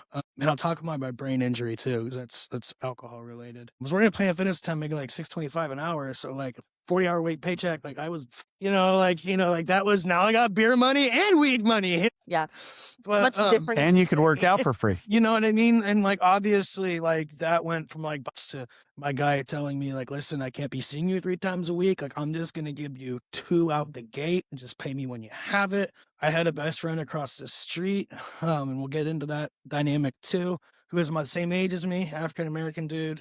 His mom, I now call Mama Beth, and she's coming out for the wedding. Like, awesome. Played a very serious role. That family played a huge role in my walk and my growth as a person, cultural diversity, like the whole thing, like learning, educating, and just growing. But Mama Beth raised like 14 kids. Her sister was a drug addict and overdosed and died. So she raised all her kids and all her sister's kids. And she looks white as can be, but she's Hawaiian and her whole family is African American. And you ain't going to tell Mama Beth that she ain't black because her great grandfather was actually black. And you look at the family. So it's like one of those things, right? Like, so it's a completely different household. And like not what you'd ever expect. Those were my brothers and sisters. 14 of them. But at the same time, well, there wasn't 14 at one time living there, but like half of them lived in a house around the corner, you know what I mean? And I can tell to the sister that was older and was a DON at a facility, and I could tell to the kids, and and I just had it. And we all would smoke together. So it wasn't like, and I never made money. Okay, once again, not good at it, but I no longer was spending. Right? So like because when you're across the street, let's be real, when you want something, instead of driving all the way across town, coming back, pay yourself in time, just like, yeah, hey, bro, you got me? We hang out. You want to hang out in the garage? You want to do this? And honestly, what I liked most about that was the companionship. Oh, yeah. You had people to do things with. But their stepfather was someone who I thought very highly of. Another male figure in your life. Yeah. I remember being at the gym, and he called me one day and said, what are you doing? I was like, working out. He goes, you want to go to a hockey game? Next thing I knew, I was on the glass at a Canes game. Nice. And that was so cool. And he brought his biological sons, and I got to meet them, and they were super cool, right? Like I would still go visit Anthony and Winston if I could, when I'm down there. So I had good memories with them. Definitely. There was a day, and I noticed when things change. I think that's when, I don't know if that's the tism or the trauma in me, but when things are different, I'm like, it's different. I noticed that his van wasn't around as much, and this and that. And one by one, the siblings started coming to me and like having conversations, and like wouldn't tell me what was going on, but I could tell they were devastated. And long story short, like it came out that he had been inappropriate with some of the women, the young ladies. And long story short, he ended up killing himself. And when I look back, I'm grateful that that people were able to come to me like that. The brother, the sister, the older brother, his biological sons, I'm still good with, despite, like, I don't know if anyone's been talking to them at all, But when I look back, that was not something that a 22-year-old that was addicted to alcohol and cannabis at that time, like, should have ever have had to, like, go through, right? So when I went to counseling school, we learned about something called vicarious trauma, which is when you're so close to people that have experienced trauma that you feel like you went through it with them. That family did a lot for me. So like, I guess I don't regret being there, putting myself in that position. But at his funeral, family was sitting over here. I got there late for some reason. I don't know why. So I wasn't sitting with the family, but I was like family to them. Part of the family. And then they adopted me essentially later. And I'll never forget Mama Beth when they're walking out. She's walking and she stopped when they were all walking out and walked all the way across the congregation just to give me the biggest hug. August 2016, I got a DUI and I was leaving the bar that I played guitar at. I was part of the house jam band, so I got 50% off drinks. I could get drunk for $10 because I'd be like $2 Jameson's. All right, shit, let's do it. You know, my favorite beer was a Golden Monkey, which was, well, it wasn't my favorite beer. My favorite beer to watch people not prepare for it. It was 9.8%. So I used to go out with my buddies, like buy them 3 and then watch them dying. Oh, now, you know, like, and that was just like starting, you know what I mean? Like it's angry monkey after 3 for a lot of people, but not for me. So obviously, like I was too smart for my own good. Is really what it was with things. And I had gone out with a girl that night. I got a DUI. And this girl also, I think, had a drinking problem. My bartender was Charlie, and him and I were classmates too. Like, funny how the world's small. And I remember asking him if I tabbed out. And he looked at me and he said, "Are you good to drive?" He goes, "You've already asked me that twice." He says, "You've tabbed out." So, of course, I drive.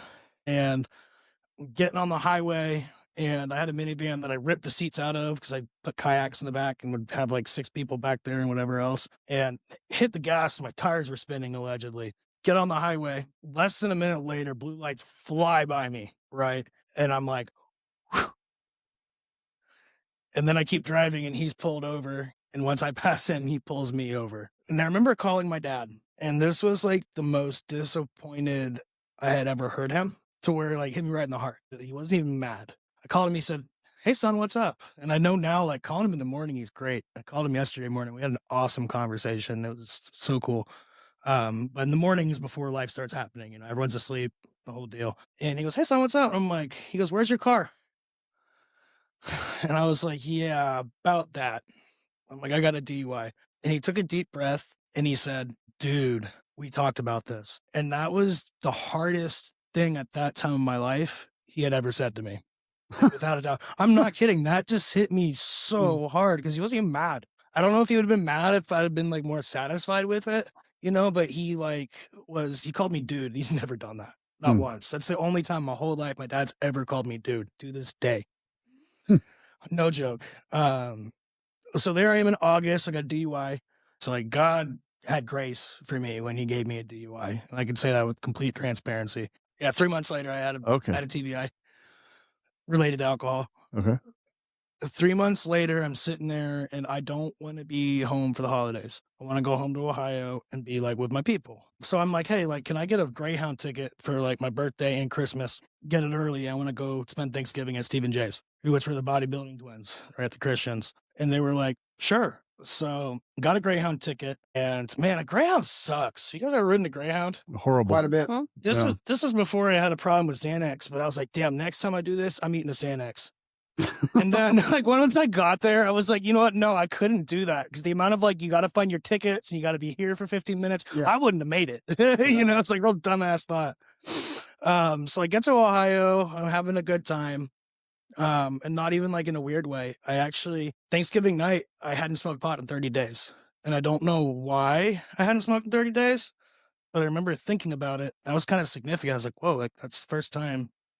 Kyle. I gotta ask. spit it. I'm not trying to speed things up, but once again, you hit on something a minute ago, and I feel like we keep going forward and back.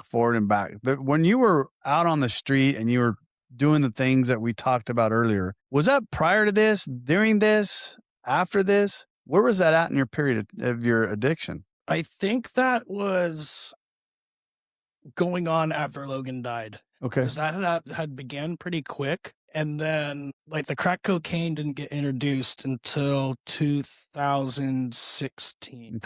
Okay. Right. We're in 15 right now. So we are. So you talked about, so you did go back. I'm jumping a little bit. Okay. Yeah.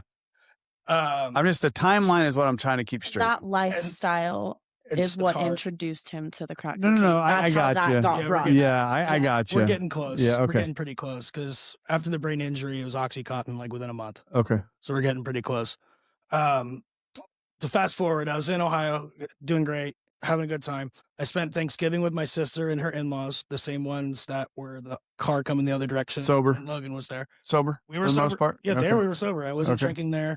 Hadn't smoked weed in 30 days. I don't know why. But I remember counting it. I thought that was a big deal at the time. Left my sister's, go to my buddy Jake's, spend the night there, and that was a drinking friend. He was the mutual friend of Garrett that moved to North Carolina. And I didn't even drink that much that night. And years later, he told me the same thing, which was super weird. We had like 2 drinks of Guinness and Jameson, not Guinness, Jameson. And I was sitting there on the porch and I was going to go inside to throw up so I could come back out and rally. And my dad knew that's what I was going to do. And I didn't come back. I had, we think, fallen and hit my head on the toilet. I fractured my skull into 3 pieces, and he found me sitting next to the toilet, bleeding out of my ear and hitting myself in the ear. And he told me, like, what are you doing or whatever? And he said that I had heard something pop and I was trying to make my head pop again. And what that pressure I was feeling was Your brain swelling. brain swelling. Yeah. So I remember waking up in the hospital and I was looking at a doctor and I'm like, what's going on? He said, you're getting a CT scan. You might need open brain surgery. Mm. And this was the first time in a while that I had practiced radical acceptance. I was just like, all right, God, like I'm bald. If you're going to put a question mark shaped scar on my head at this point, there ain't shit I could do about it. This is on you. Well, it's on me, but like it's up to him. Long story short, the swelling stopped. Didn't really have an explanation for it, but it did. And my dad had to drive all the way up from North Carolina to pick me up. Mm.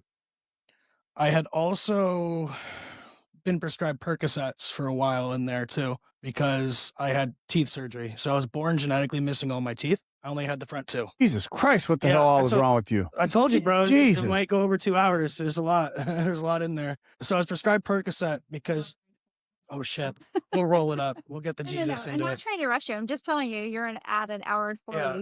And we're at 21 still.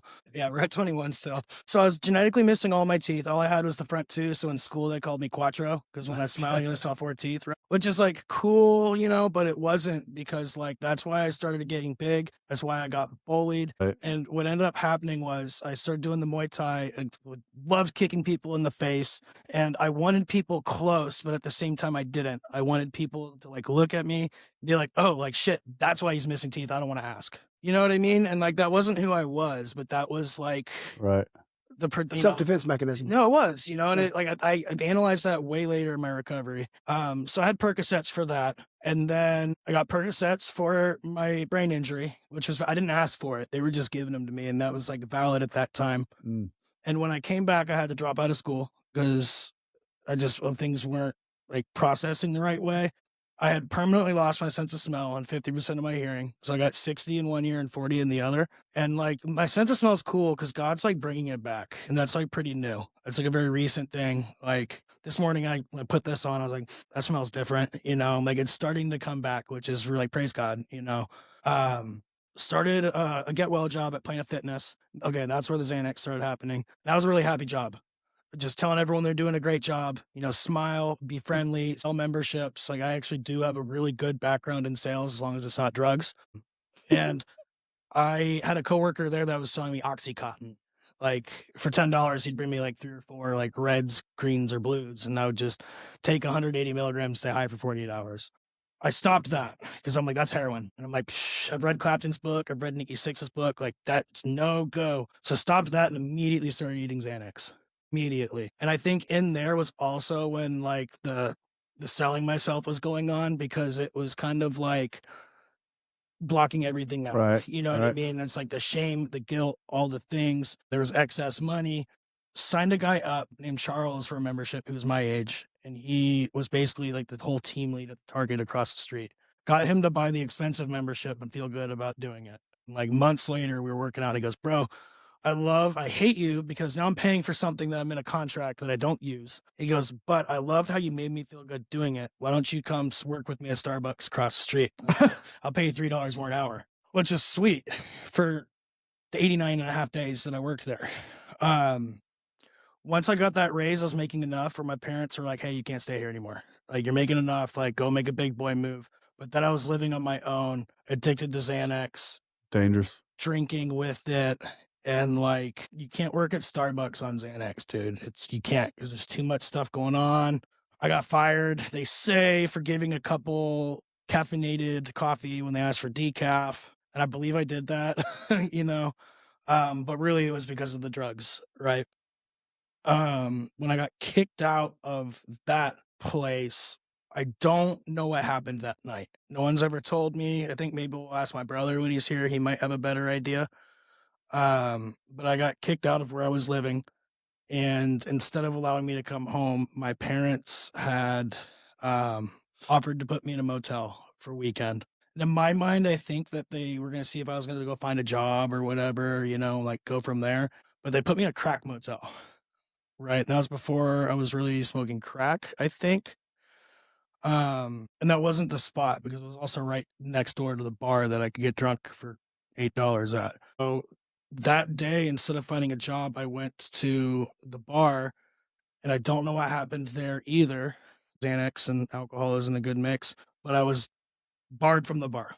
And that was like also family at one point. But what the owner told me later, he goes, dude, I'm not going to contribute like what you have going on. Like, I can't, you know. Yeah. So then I was kind of posed with rehab, not even rehab. I think I asked for rehab. I did. I asked for rehab. To your parents. Yes, I asked for rehab. And when I woke up, I was in a psych ward instead. And it sounded like you needed to be there. Yeah. To Well, be honest. to a certain degree, but like because I've worked in treatment now and understand how that works, the excuse they give me for why that happened isn't Okay. valid. Okay. It's like the detox process, they're able to do that like at most facilities now. But that was paired with a homeless letter. So like at that time, I had to figure something out. When I got out, I went camping with Malcolm, who was the kid across the street. We were gonna go camping, and like I was just gonna go figure it out after that. And his mom's like, "What's that?" And I was like, "That's shelters. Like, you know, I don't have a spot to go." And she has her master's in social work, and she goes, "Honey, you wouldn't survive at a shelter. Like, when you get back, we'll talk." And when we came back, she agreed to house me. And that's when like they really took me in. That's when my crack cocaine addiction began to run off too, because I got better and then got worse. So someone had met with me or whatever and like gave me money, and they're like, "Hey, why don't you try this?" And it was crack. And I'm just like, okay, I've done all this. Nothing's wrecked me yet. Like, I'm good. Didn't get addicted the first time. But what I will say is that Thanksgiving, I was in detox for Xanax. I got woke up by Malcolm and said, "Mom says you're going, like, go." And I didn't withdraw after 3 days, so I'm too smart. I'm like, I'm not an addict. Didn't even withdraw. So I had one of the cougars that I knew come pick me up, and I went and spent the weekend with her that weekend, and I got out early. I would tell my clients this at the lake, so I'll let her edit that part out. I'd tell my clients when I worked in residential treatment that, you know, we always think we're smarter than everybody else, but I was not withdrawing from Xanax on Thanksgiving and addicted to crack by Christmas and homeless, you know, like not like doing well at all. I had gotten a job at a wine bar and was doing very, very well financially, you know, and like was able to like not do a whole lot of drugs at that time. And then I had met that person again, and they put enough crack on my plate that it gripped me. Like, I got so high that night, and the $7,000 cash I had in my safe then turned into like zero in less than 3 months. Got kicked out of Mama Beth's house she found my crack stem, and she's like, "Get out," you know. So then I had to go live with the people that had presented it to me. And this is where the God part really starts to come in. I remember being at a spot where I was laying in a bed at that crack den, and my prayer was, "God help." That was it. And it was so godless and had nothing to do with it for so long. And later that week, I got a text from a girl in Ohio I hadn't talked to in 3 or 4 years. And she just said, "Are you okay?" It's the text you sent me. Yeah. That makes sense now. Yeah. She said, "Are you okay?" And I said, "Why do you ask?" And that's such a casual question, you know, like, you know, so if I come in and say, "Hey, Rob, how are you?" Or like, "You good? Like, you okay?" And I was like, "Yeah, I'm good." But like, life was so dark at that time that I wanted to hold on to something.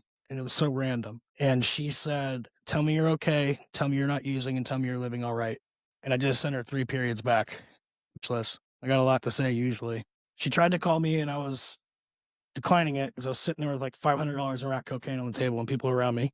And I said, hey, and you'd seen it. I basically said, let me call you when I'm not using. Like I was using as you texted me. And she said, I just had a dream that you were going to overdose and die. God is trying to save you. And super heavy. And I'd also tell previous clients that I still wasn't sober for a while after that. How long? Roughly 3 or 4 months. So we're right here. We're right on the edge of getting sober.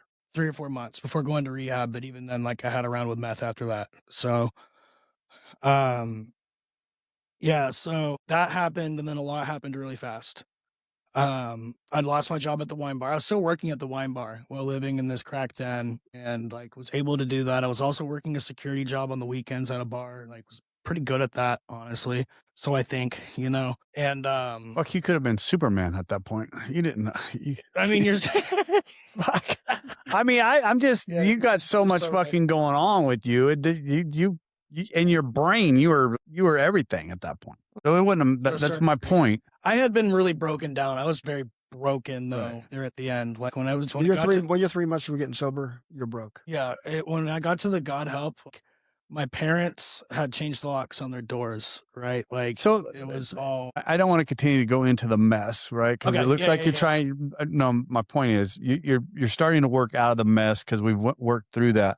But I think there's a lot being left out because in my mind you didn't do enough to get kicked out of your parents' house, right? So just telling that we know of. That's what I'm trying to get to, and I don't want to go back into that. Yeah, you're right. But you know what I'm saying? I just want to make sure that you just think. Okay, that's all I wanted to hear from you. It was good. Right? Yeah. Okay, that's all I wanted to hear from him. They locked the doors and stuff. Right. You did. They just didn't lock the doors because you got a DUI. Yeah. Because at this point you got locked out of it for having a DUI, and that's not why you got locked I started taking handfuls of Xanax and like getting angry, showing them and stuff. Yeah. Had you stolen from them or done anything like that? Yes, actually, I had. Okay. I talked with Stephanie about that recently. Okay. Too. The only reason why I'm saying that is, like I said, I wanted justification for you getting locked out. No, right? for sure. Yeah, it was, because there's a lot. Had to be a lot that we've left out. I mean, we went into a deep section of it, but anyways, all right, let's go. Yeah, there was a lot there. I definitely stolen all the things from them. Right. So I was at the crack den and I got a phone call. I called my dad and asked him to borrow $80 because I, at this point, had talked circles around so many people selling crack. So I was smart. And they were sending me texts basically telling me that I had bullets with my name on it and things like that. Because you owed them money? Yep. It was only $80, right? And my dad laughed and he said, son, you better ask God for help. Only he's going to help you now. And he hung up. Right after, I'm sitting there frozen. And the next phone call I get was from the wine bar that I was working at. And they fired me because it was obvious I was under the influence on the job, basically. So like after getting that text from Emily and those two things happening, I knew like I have to get back to Ohio. Because I'm gonna get killed here. I burned all my bridges. Like I need to get geographical change. Yep, that's what we call it. And that next 2 weeks was wild. Had been drugged and woke up in an RV where someone was passing a brick of a white substance that I still don't know what it was. And then I got left on the side of the road on the way there. I had to hitchhike back to a certain place. I'm fast forwarding this, and that next day I was at a house and someone was shooting heroin and I watched a lady die, which is something that like will change you too when you just watch someone die and know you can't do anything about it. When we were leaving, a dude hops in the car. He's like, let's roll. That was my aunt. My fingerprints were on the bag. I gotta get out of here. And I was just like, yo, you just killed a family member and that's what you're worried about? Yeah. So the like drug addict. God was showing me like the real deal, like of what this was leading to. This is where you're headed. Yeah, that's seriously though. This is where you're headed. And what got me, and I weirdly enough, shared this detail with Stephanie's mom at one point, but just like only the nugget that mattered. I was at a crack den, I think that same day, or they were shooting heroin. So I wanted crack and I was broke. So everyone's shooting heroin. I'm like, this sucks. Like, never did heroin, but a guy pulled out a picture in his wallet, said, look at this wife and kids I used to have. And he was bragging. He really was. Sure, he was. And he was like 45. And at that time I was 22. And, I'm a math guy. I'm like, shit, for every one day I've lived, I've got that many days to not be there. Right. Like I can still have those things. And, I figured out a way to get to Ohio, and that involved calling one of the people who, like, one of my perpetrators, whatever you want to call them, right? to have them come pick me up, bring me to Virginia, and then from Virginia to West Virginia. And then I had someone from Ohio come to West Virginia after work and pick me up and get me. So I went and stayed in Virginia for 2 weeks. During that time, I was introduced to boosting, which is something else that like was not like something I was ever called to be involved with. And there was a night where someone kicked in the door and started throwing people around the apartment, and he was coming for me next. And I put it in my head. I said, you have 2 seconds to decide if you're going to grab that knife block and you're going to kill him before he gets to you. And I counted to 2, and the SWAT busted in after 2 seconds. And like, I never realized till later how much that changes you when you have to like make a decision or like have that thought for real in your mind. Like it shifts something in your psyche for a while. So that happened. So like a lot of traumatic things happened very quickly, and God showed me like You're on a fast path. Yeah. Yep. And it just got dangerous very quick. It was not fun anymore. Like, you know what I mean? If it ever was Hasn't been fun for 2 years, brother. No. So I got to Ohio. It hasn't been fun since you got the DUI. Yeah. Well, but that's the sickness, man. I was The giggles 21. are gone. I didn't by this realize time. I had permanent legal problems and permanent health problems the first year drinking. And it didn't click with me. I had a problem. Fucking drinking and hitting my head on the toilet. That didn't stop me. Nope. That was still in the good time. Jesus Christ. It stopped being fun. Fuck. I stopped having fun 30 minutes ago. So I got to Ohio, and when I got there, I was so broken. The people, I was No, I can checking imagine. into rehab, having done a whole bunch of cocaine the night before with people that were bringing me there, Yeah. right? Like, but we were smoking meth that whole time too because we couldn't get There you crack go, anymore. Rob. There you go, So we're Rob. smoking meth. That's like week or two. I was in Virginia. So like I'm the dumbass checking into rehab for crack and not even popping for crack. And I couldn't tell them it was meth. I know, like I'm like, oh, I'm not doing meth. It's a dirty drug. Young man, what's your drug of choice? Stupid. So did 45 days there, and In Ohio. Yep, in Ohio. And I listened to a YouTube, and I didn't think, and here's what's crazy. I didn't realize I was an addict yet until day 15. They played a video, and if you haven't seen this, anyone listening, watch the Brandon Novak recovery video on YouTube. It's a guy sitting in a room in front of a black screen, just sitting in a chair telling you his story. And he talked about geographical change. And as soon as he said that, it clicked with me. I'm no different than this dude. I have a problem. The 14 days in, I'm like, oh, light bulb, I'm an addict. So it kept 27 days to figure the fuck out. You know, so like it just It takes what it takes. And then I got kind of kicked out of there too. And that was because when they allowed me to go off site after so long, my buddies were picking me up and we were watching the finals that year. And that was I love to talk about this in this state. It always triggers somebody. That was the year that LeBron James swept the floor with the Golden State Warriors to win the finals and that was a big deal for Cleveland. And we're all Cleveland guys, you know. Right. So like we're sitting there, my buddies, we're sitting there at Applebee's and they're like, hey, don't you need to go? I'm like, no, what are they going to do? Kick me out? And sure enough, the next day they're like, listen, we think it's more detrimental for you to be here than not. My exit plan I found recently, and it was all like, client says he doesn't need AA. Client says he doesn't need follow-up. Client says this. Client has one friend, it's a roommate that's supportive. And I'm clinician now. And I'm like, man, that was such bullshit. It's the only one that knew that wasn't going to work, right? Or didn't know, rather. I was smoking meth within a week full time. Because I went to the bar, because once again, I liked crack. I was an alcoholic, right? And the meth was there, and then I was smoking meth. Burned through that roommate after 3 months, moved to an area called New Albany, where I was serving tables and drinking every night and smoking meth. I had a roommate there that also had a background. He's a 10th planet guy, like pretty high up. I don't want to start throwing his belt out there because I'll misquote it and disrespect somebody, but he's very high up. And long story short, there was a night where I had taken 2 hits of acid and he had taken it upon himself to teach me a lesson. And I saw the afterlife for a while. And it's not, so obviously it's not cool ever, but I would tell people, you always hear the stories of like kids going to heaven and meeting their twin brothers they never met and stuff, but no one ever talks about the other side of things. I've read a whole book about the other side of things. Yeah, but There's a lot of those. there's a whole lot. So like try to keep the mess out of it and less of the like scare and more of like what I can speak was very real was total separation from God. Sitting in a lake of fire, and my dumbass is sitting there, and I'm thinking like, okay, get comfortable. And then my next thought was, you're in hell, you dumbass. There's nothing comfortable about this. And I also like something that was put on my heart that was heavy, important to include in this was in that moment of revelation while that was happening, what I felt on my chest was the weight of everything I'd ever done wrong. And there was not a single word that I could speak that could have justified any of it. Right. I know scripture, but the only one that I could remember in that moment was John 3:16. Only one. Played in a worship band for years, right? So I know worship songs, but the only lyrics I can remember is love the Lord your God with all your heart, all your soul, and all your mind, all your strength, right? Which is also Well, it's like also the Lord's word. Jesus Yeah. summarizes it Yeah. also as like the The most Greatest Commission. So at some point it went black and I was sitting there in just darkness and I believe God spoke to me and he asked me, he said, are you okay? I give you all this potential. Are you okay with you deal with it? And I said, no. And he just kind of said like, let's see what you do this time. And like came to the light and I can remember waking up and just knowing the word blessed was placed on my heart. And that wasn't a word that I had ever like used a lot before that, but I just knew I was blessed. And then there's a scripture that was given to me that I'll butcher because I always do it.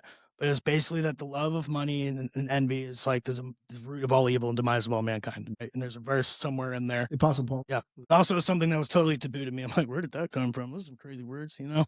So from there, I went to living back in my hometown for a bit. Went from New Albany to there because that wasn't safe anymore. Back in Ohio. Yeah, I'm in Ohio at this point. And your parents are still down in North Carolina. North Carolina, yep. And we did not talk for a while. I did not talk to my siblings for a while. They wouldn't like talk to me. Because it's all crazy. Imagine being in the middle of that, trying to explain that to people. It's just you can't. But from there, I was still drinking heavily, and had a 22nd birthday party. And that's when everyone came back, and that was You had a lot of shit happen in a year, dude. I mean, come on. I mean, that was my 23rd. Sorry, I was 23rd. thank I you. was 23rd. Good grief. My bad. Still a I lot was happened. 23rd. That's still a lot, right? I mean, we got, yeah. Wow. Yeah, and I got kicked out of that birthday party because I had decided to quit drinking, but I had the reservation. My family was there. I was getting smashed. And I was seeing somebody at the time, and I told her, I'm like, I'm going to drink that day. My parents coming, making excuses, you know? And long story short, I had a lot of things to say. And out of respect for my parents, I'll leave it out because there were some things in there that had happened that I was carrying that no child should have to like know about, you know? And I just felt like they were telling me I was the problem for so long. I'm like, oh yeah, how about this? I read this. She wrote that. She said that. You're all in the same room. Talk about it. And they were kind of like, leave. I'm like, you can't kick me out. I'm fucking leaving. You know what I mean? You can't Right. kick me out. I'm already leaving, you know? And didn't talk to them for a while after that. So I did the white knuckling thing for a while, you know, bringing it. So you did the same thing your uncle did to you. Checks out. So I did the white knuckling thing for a while. You know, I had my reservations. If I get 30 days, drink. 45 days, drink. But no drugs, just drink. I was smoking weed that whole time too. I didn't quit smoking weed till recently, honestly. It's like a very recent thing. How recent? Since I've known him. Yeah, since November. Of 2025. Yes. And like I had periods where I quit. I went to the rehab for pot, right? But then still like fell back into it, you know? Where was I? Yes, please. I want to hear you have a message that is like matched. Like I want to hear that stuff and I'm not trying. I'm sorry. No. And here's, I don't want to be honest with you. I'm probably what time are we at right now, Kate? Okay. I'm probably going to end up cutting and editing chunks of this. That's fine.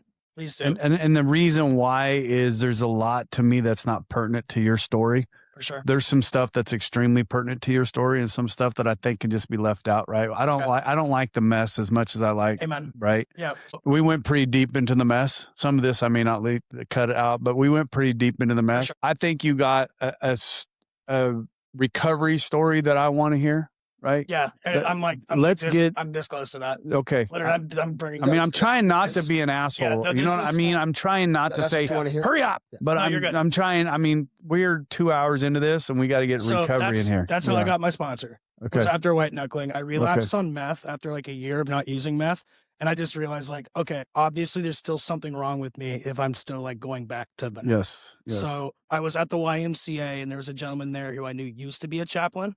And I walked up to him. I said, "Will you be my sponsor?" And his name's Jeff Houghton. Did you know what that was at the time? I did. Okay. Yeah. Okay. So But did you understand it? he explained to me what his expectations were that day. It was basically someone who I knew was going to guide me. Okay. Right. So I asked him to be my sponsor, and it turns out that he was an associate pastor at a church. He had his master's in biblical counseling. He was the head of his CR group, and he just had a few expectations for me there early on. He said, "You need to meet with me once a week. He said, you need to go to my meetings and you need to do a small group book study when it becomes available. And I did all those things. Was able to, after a while, get 310 days without alcohol, and I relapsed. Okay. I relapsed, and it was premeditated. Why? Stress of work, stress of life, Blah, blah, blah. all the all the excuses. It's the same. I want to drink. Yeah. You were going to drink. Yeah, I was going to. I'd taken the weekend off to do self-care. Went to a theme park, saw a Strawberita, and knew right away I'm getting smashed tonight. Like, all I had to do was see it. And I had Alcoholic brain, baby. so I was sitting there at the bar getting smashed, and I texted him, Jeff, and said, I'm getting smashed. Too late. Do it before you do it. He called and told me he's getting smashed. He didn't call for help. Oh. But his response, I was telling on myself, though. Rather than telling him later, it's like, I'm doing this now, right? Yeah. And his response shifted my whole recovery, and that's when I knew that was the last one. I knew that. He said, time to start over with a smiley face.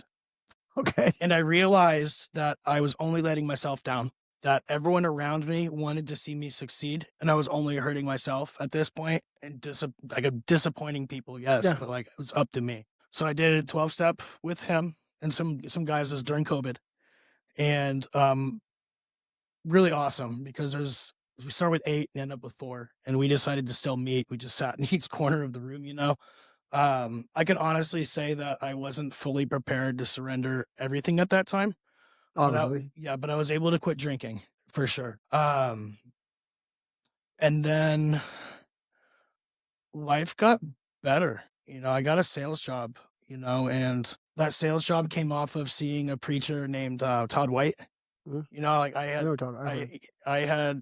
was when I relapsed on meth for the last time. Because I was trying to go to a 2-year facility, and my girlfriend at the time was like, you can't go. I can't go a year without seeing you, yada, yada. We got tickets to see Todd White this weekend. And I was like, all right, fine, we'll see Todd White. We went and saw him, and someone came up to me and just prophesied. They said, you have a sister, and that relationship's broken. I pray in Jesus' name in 7 days that's going to be restored. And then I was on my knees sobbing, because that was like what was heaviest on my soul at that point.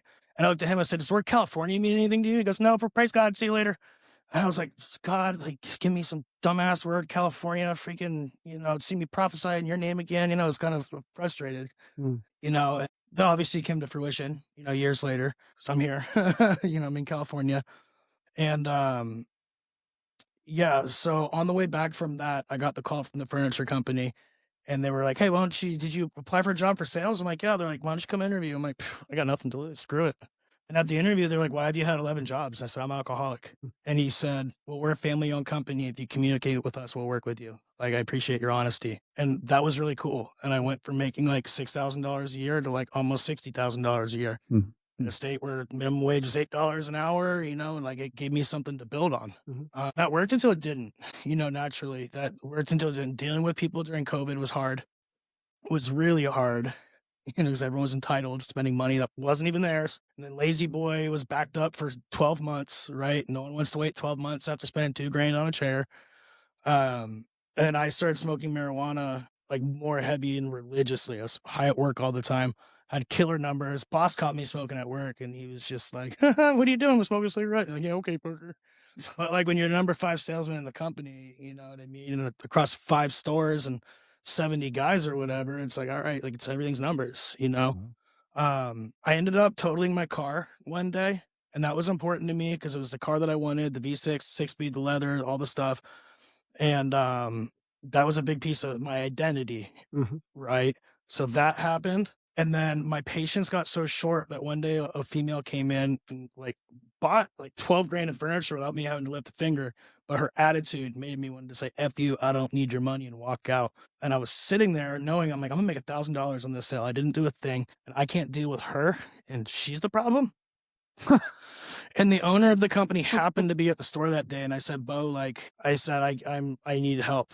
I can't do this. And he's like, take the time you need and come back. So I went home and was trying to find a treatment center for marijuana, and it's hard to do because everyone's fentanyl, And I got to thinking, I was like, where's all the weed? Like, California. All right, so I'm like, California, and that's somewhere I could go during the winter when it'd be warmer and I could be outside, like it's not frozen and all this stuff, right? And, I was sitting there, I'm like, no, I can't go away, man. I'm gonna miss my cat. I love it. He's got his own testimony. Sorry. He's got his own testimony. God gave me him too, take care of. But I was gonna miss my cat. I wanted to go somewhere that I wasn't just a number. It had to be family owned, and I had another reservation. I can't remember what it was, but I prayed and I saw a picture of a lake when I was praying. Right, so I Google like marijuana facilities, California, and this property came up where there was like very prominently a lake there. So I'm like, okay, that's the one.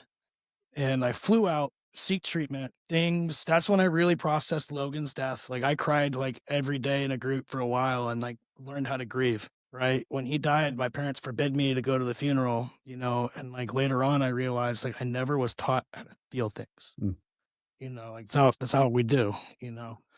So got some healing I was sitting there talking to my cousin on the phone about how I'd been praying for people and God was doing things. And I was telling him about how I saw the lake and I looked up as I was talking to him and there was the lake that I saw. It was a painting that was behind the desk of this place that I was at. And, my mom had a dream that I was going to work there and I hadn't told her that I had enrolled in school while I was there because it was free. So I took this counseling 101 class and my professor, her energy just got me addicted to like helping people. So like I'm thinking in my head, like, okay, maybe I move out here, maybe I try to work here, you know, like doing all that. And then that's when I found out my mom had that dream. So I knew that I was called to be out here. Mm. And then I spent the first 3 years I was out here angry with God that I was there because it was not. There is and you guys have talked about this one of your episodes. There's an underside of treatment, right? That people don't. Ugly side. Yep. Yeah, that people don't always talk about. And what recommendation I'll give people is if you're one of those people that does get into counseling after leaving treatment and it is your calling and you're not just one of those numbers that like, I want to do it like every single person that leaves treatment, don't go work at the place where you healed. Mm. It's the best advice I can give because it will kind of just shift whatever perception that It's good advice, actually. you might have had about the facility or how it's ran. It's easier to go somewhere with a blank slate where you don't have expectations. Yeah. Or preconceptions. I can see that. Makes a lot of sense. But that's where I learned to wrestle with God. Because I tell him, I was like, listen, man, I'm so mad I'm here. Like, and I did some good work with people. I did some really good work with people, and there were specific people there that I know that I was meant to work with, right? And was able to leave that footprint. And that came full circle with running into those people and seeing what they're doing now, like with ministry and with God and with people. I would pray, but God, I'm mad. And then someone would call and I'd answer the phone. They'd be like, thank God there's someone like you to help people like this. And I'd be like, all right, fine, I'll sit down. You know what I mean? Like, and then no, so that was very real. That was Right. very, very real. And like, that's where I learned to wrestle with God. And when my time there was done, it was done. I got a little vocal about some things. I'll say this. I had some very strong opinions about people that were in high places. And I think everyone learns at some point that you don't get paid to express your opinions or feelings about people in charge. Mm. Yeah. And like, so I can take accountability for my part in that. You know, it's like there's no place for it. Learned my lesson. So I'm not doing that anymore. Now I work at Motherload Job Training. I help people get jobs. Okay. Work under EDD. And that's also a season for me right now. Can you still counsel on the side though? So I am this close to taking my state test. Okay. I have all my paperwork in. Okay. I'm an RATC 1. I'm registered alcohol and drug counselor 1. Okay. 15 credits from having an associate's and being a level 2. Attaboy. Get in there. And it's funny because when everything happened there, I'm like, I never want to get into that field again. And then I met Stephanie. Mm. You know, and like that's like where we'll get into some of the happier things that have gone on. I was in a very toxic relationship for a year, and Stephanie like had her own stuff going on. But I met her at an AA event last year at the Oakdale Fellowship. We do the Freedom Weekend. Yeah. And we talked about this today. We had some interactions, and we both had the same thought, just worded a little different. It's like, whoa, this is what healthy connection is supposed to feel like. Mm. And Stephanie talked about that when she was here too. yeah. And I was like a year into like a relationship with someone I never should have been with. I was older and coming out of their own mess and not equipped to, you know, deal with mine and their stuff, right? Equally, you know. Right. And it's funny because when I met Stephanie, it was planted on my heart. I'm like, let that one heal. You know what I mean? She only had 3 months sober. And I was just like, man, like, this is against my ethics and everything. Like, let that one heal. So like, I didn't reach out to her. You know, she had her own stuff going on. We met again at the resentment burning. Once again, healthy communication, the whole thing, right? And Then I got hired at Motherload, like, shortly after that, and part of what we do is help dislocated workers. You know, we do on-the-job trainings, we do, work-based experience for people that, like, are, need help, whether it's a Right. veteran or people who've been displaced or low Right. income, and I was like, "Man, like, that girl Stephanie that I had met, like, definitely would qualify," like, first person I thought of. So I texted her, and I was like, "Hey, like, just thinking about you, like, this is, like, what I learned today," and I guess she was, like, looking for a job at that time, and it kinda kickstarted her to going and, like, finding out what her next step was. And we had a couple more interactions that were very similar to that, where it was just like, "Hey, like, you're on my heart today," like, just very random. Um, and then she was really there for me, like, when I realized that the person that I was in a relationship with was never the person I had thought. Mm. And, like, not even, like, as like, predatory there for me, like, she offered me what this other person should have offered from the get-go. She's like, "You shouldn't be alone, you should go to a meeting right now." And that was, like, something that my previous partner never would have done, but she would look at me and say, "I don't need to go, I'm not an addict like you." It was something that came out of her mouth, and I was just kinda like, "Whoa," So we were hanging out as friends, and this is where, like, the quitting the marijuana thing happened. So I started smoking again after working where I was for a few months, the disappointment, the anger, whatever else, Right. right? Um, had gone off for 60 days at a time here and there, but over 3 years was pretty consistent, like, less than 100 days sober in that time, and we were going to do something. We were going to see, a sober comedian named Sam Miller, and he's stinking hilarious for those of you who don't know who he is. He's hilarious. We went with Christy and Blake. Yeah. Oh, yeah? Yeah, it was fun. It was a I heard good Blake's got a good sponsor. He's getting his 1-year chip tonight. Shut up. You would think his sponsor would know that. I know that. He's got a great grand sponsor, though. Sponsor sucks. You know, if he'd stay in communication with me, I might. Your phone works, too. Very true. Fuck you. And Stephanie and I were on our way there, and I don't know what she was sharing with me about, but, like, I was smoking, and, like, you can't just numb one thing, you numb everything. Right. That's, like, one of the biggest, like, things I'll put out there for anyone, like, is considering stepping out of that and into freedom, of being clean and sober from all substances. And, like, marijuana is a drug, unpopular opinion. It's not, can be medicine, but there's just If you don't have cancer, you ain't taking it there's from just a medicine. different culture in this state than The my marijuana state. maintenance That it program is. don't Right, work. it's a completely different culture. Right. And I was just sitting there and, like, I was irritated, and I wasn't with her because what she was sharing with me was, like, happy, and she was opening up to me, but I was frustrated with myself because I couldn't feel or, like, be able to get on her level with what she was trying to share. And I just did not want to live like that anymore. I didn't want to put myself in a situation where I have a partner and I'm not available to them. I didn't want to put myself in a situation where, I had my pastor 2 times over 3 years prophesy that God had a wife for me. Like, he'd stop preaching at Parker, where are you hiding? And he'd be like, God has someone for you, XYZ. I don't know if you're worried about it. And sure enough, I was. So it's just kind of like, if this is my person, I'm not going to play around with this. And not just that, but I got to thinking about it too. Like, we were on the way to go hang out with her sponsor, and I'm sitting there with a THC cartridge, like, puff, puff, puff. And I'm like, what in the world is Christy thinking about this? Right. You know what I mean? Like, which it shouldn't matter what other people think, but it's just at the same time, like, what am I doing here? Yeah, you're thinking it. So yeah, I was done. I was 100% not right that moment. I actually got into a 7-day fast right after that. Got into an argument with my parents. And this is where the date becomes conclusive, what we were talking about earlier. Got into an argument with my parents, and they had told me not to come home for Thanksgiving, which ripped all of my recovery stuff right up. All the times I wasn't around in treatment or this or that. And, like, they just didn't like what I was telling them. And they thought that I was manic, so I was bringing back up those 18-year-old scars. So they told me not to come home. Stephanie had invited me to come to Thanksgiving, like, a while before that. And I was like, honestly, I wasn't even considering it. Because I'm just like, no, like, I don't feel like I'm tied down. Don't want her to feel like we're definitely 100% moving that direction. I don't know, right? And my pastor had invited me to Thanksgiving too, the night before. And now that's kind of a privilege. Right. But a pastor's like, hey, like, it's my wife's family, but, like, come be with us. I'm like, okay, I'm going to do that. So I woke up Thanksgiving morning, and the Lord had put Angels Camp in my heart, and I help lead worship. So I'm like, all right, I'm going to go to the Vista Point. I'm just going to worship just because. That's just what I'm going to do this morning. And then I'm going to go to Thanksgiving at Pastor's. and started worshiping. And as soon as I like got into that like spirit mindset, for those of us you know, car drove by and honked at me. And I like snapped out of it and I looked and someone had wrote Genesis on the rock right next to me. I'm like, okay, like I'm right where I'm supposed to be. Got in the car and I took a right towards Sonora. You thought? I thought. And like minutes later, I'm coming down 4 and I was like, how did I get here? You're on your way to Oakdale. And that was it. I'm like, I guess I'm going. And like, when you're that deep in a fast, it's just like you roll with it. It's just like, all right, this is where I'm supposed to be. Like, all right, I'm going to Stephanie's house. So she sends me the address. I'd been driving around with the license plate expired for 10 months.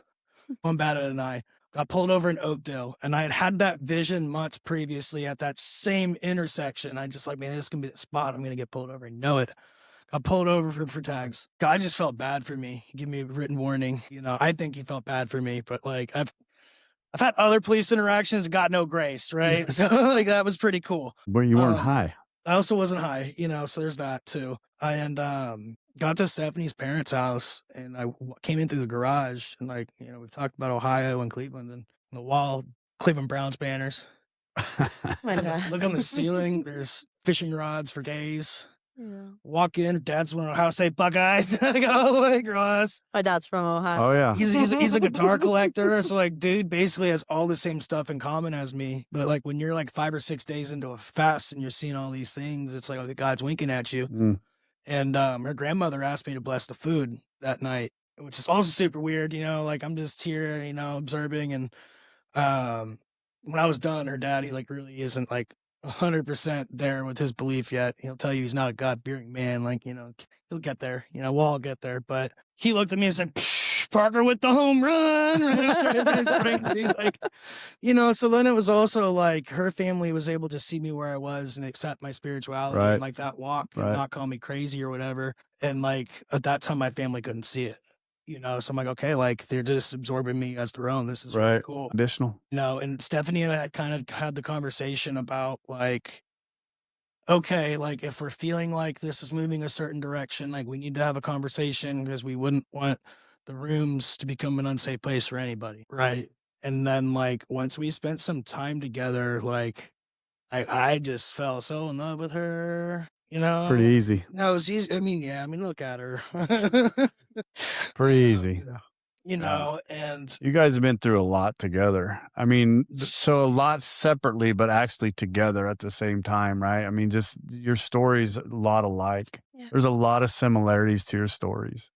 Well, the recovery, your recovery, I think we missed over a lot. We really have. I think we went very, very deep into the mess, right? I'm just trying to summarize this whole thing. We went very deep into the mess, which is okay. It happens, right? Yep. It happens.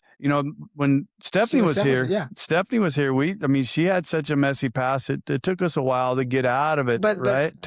She was at. You're in the mess for so long. You're just getting into the good. She only had 6 months. You have that much more to share. Right. So she ended up coming back and ended up, cleaning up, and we, where she's at with her recovery. You guys are the growth that you have, just from what I can see, is pretty incredible, right? Pretty incredible from what you talked about in your North Carolina, moving around and doing the stuff that you did. It's just, my head was spinning as far as, where the timeline is with all that, the time frames. I'm like, holy crap, this is all over the place. But I think that we can all say this. You had about a 4-year hard run. Can I say that? Yep.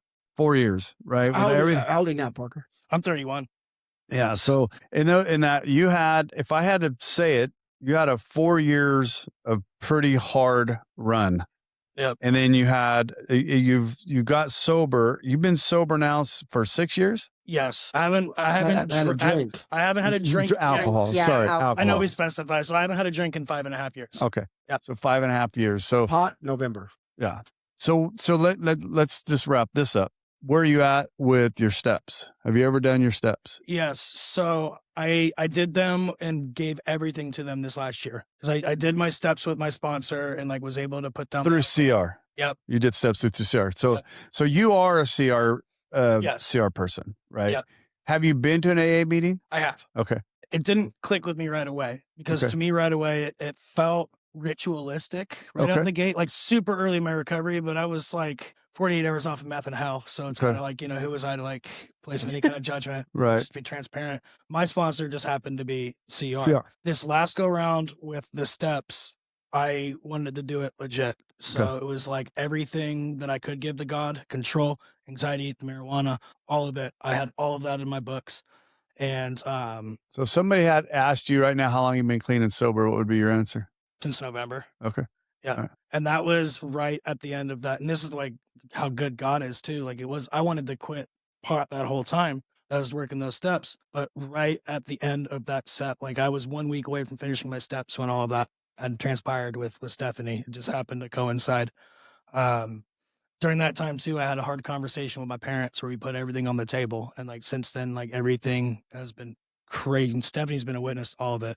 She held my hand during that phone call, and if she hadn't, I had broken my phone 3 times. Like it was a rough one. That conversation happened exactly 13 years To the day. to the day To the day. that they came to pick me up at the University of Dayton. Okay, that brings around your text to me. That brings around your text to me. So that's pretty cool. And you said your sister, you've gained relationship back with her. Yeah, praise God. It's been really cool. Nuggets at a time. But now she's able to help me navigate the nuances of the family. Okay. I'm able to allow her to be Nice. a big sister again. Right. I was kind of the last one to the table to realize how dysfunctional things were. Okay. This is how things are. Yeah. My brother is incredibly intelligent, has known for years, and lived through some of it that was even more rough. When everyone was dying, he was there in the house. Okay. I was states away, not talking to anyone, Right. but he was there while it was all happening. How is he doing? Does he have any kind of isms, alcohol? I don't know if he's an addict. Okay. Right. He definitely struggled with marijuana for a while, but he's told me more recently, like he recognizes what it's done to him. Right. So he's just a tad bit here and there. He's not an alcoholic, definitely on the spectrum. Has he heard your story? Yes. Okay. My brother actually evangelizes my story. Okay. He tells people, he said, how can someone that was written off for dead with no family support go and get sober with nothing if there's no God? You had nothing, nobody out here. Just absolutely came on your own. Miss Katie? No, he was directed here. The lake picture. That's God, right. That's kind of my heart for God, man. It's like I take the word so literally. Like in the beginning was the Word, and the Word was with God, and the Word was God. So if the Bible says this, John chapter 1. I believe it. Right. And if I know for a fact God wants me to do something, I don't want to miss that. No, that's what I say. You don't miss those that. coachable moments. You don't miss those opportunities, right? I mean, that's to me is like the most, and I preach this all the time. Don't miss coachable moments, whether it's with your kid, whether it's with your employee, don't miss that opportunity to witness. Don't miss the opportunity to coach. Because you don't know if that's going to come back around. That's why I stopped you guys in the middle of that, because we had to coach. We had to explain that. Yeah. That was a lot. That was God at work. Yeah. Literally And you want to know work. what's really funny is on our way here, he was talking to me and I asked him, I said, are you nervous? How are you feeling? Yes. Just a conversation. Tell by the bouncing of his leg. Yeah, and so I was like, you nervous? How you feeling? And he's like, well, I wouldn't be human if I didn't have a little anxiety. Right. And he brought it up to me. He said, there's that one part of my story that I kind of don't know if I'm going to bring it to the table or not. And I was fully supportive either way of whatever he wanted to do. That's his story. And if he didn't want to bring it to the table, he didn't have to. But it wasn't until you sat there and really tied that together that I was like, holy crap. Like, right. It just further evidence that God just genuinely just put the right person. Yeah, you just got. But he had to put down that last crutch. Right. Yeah, absolutely. Yeah. Absolutely. God was just working with him a little bit. And, I left my first job and I still had a lot of ego, a lot of arrogance in me, right? When I first came out of recovery, fuck off. When I first came out of recovery, I went back into my old job and I still had a lot of ego there, man, a lot there, even though I recognized it now, right? He needed to work on me a little bit. So he removed me from that, put me into another place to where a guy there literally ripped the ego and arrogance out of me, right? He did. And he made me like it leaving. He made me understand it. But see, that's where and then God put me where I'm at now, and he put me there for a purpose. I honestly believe that God's put me in my job today for a purpose.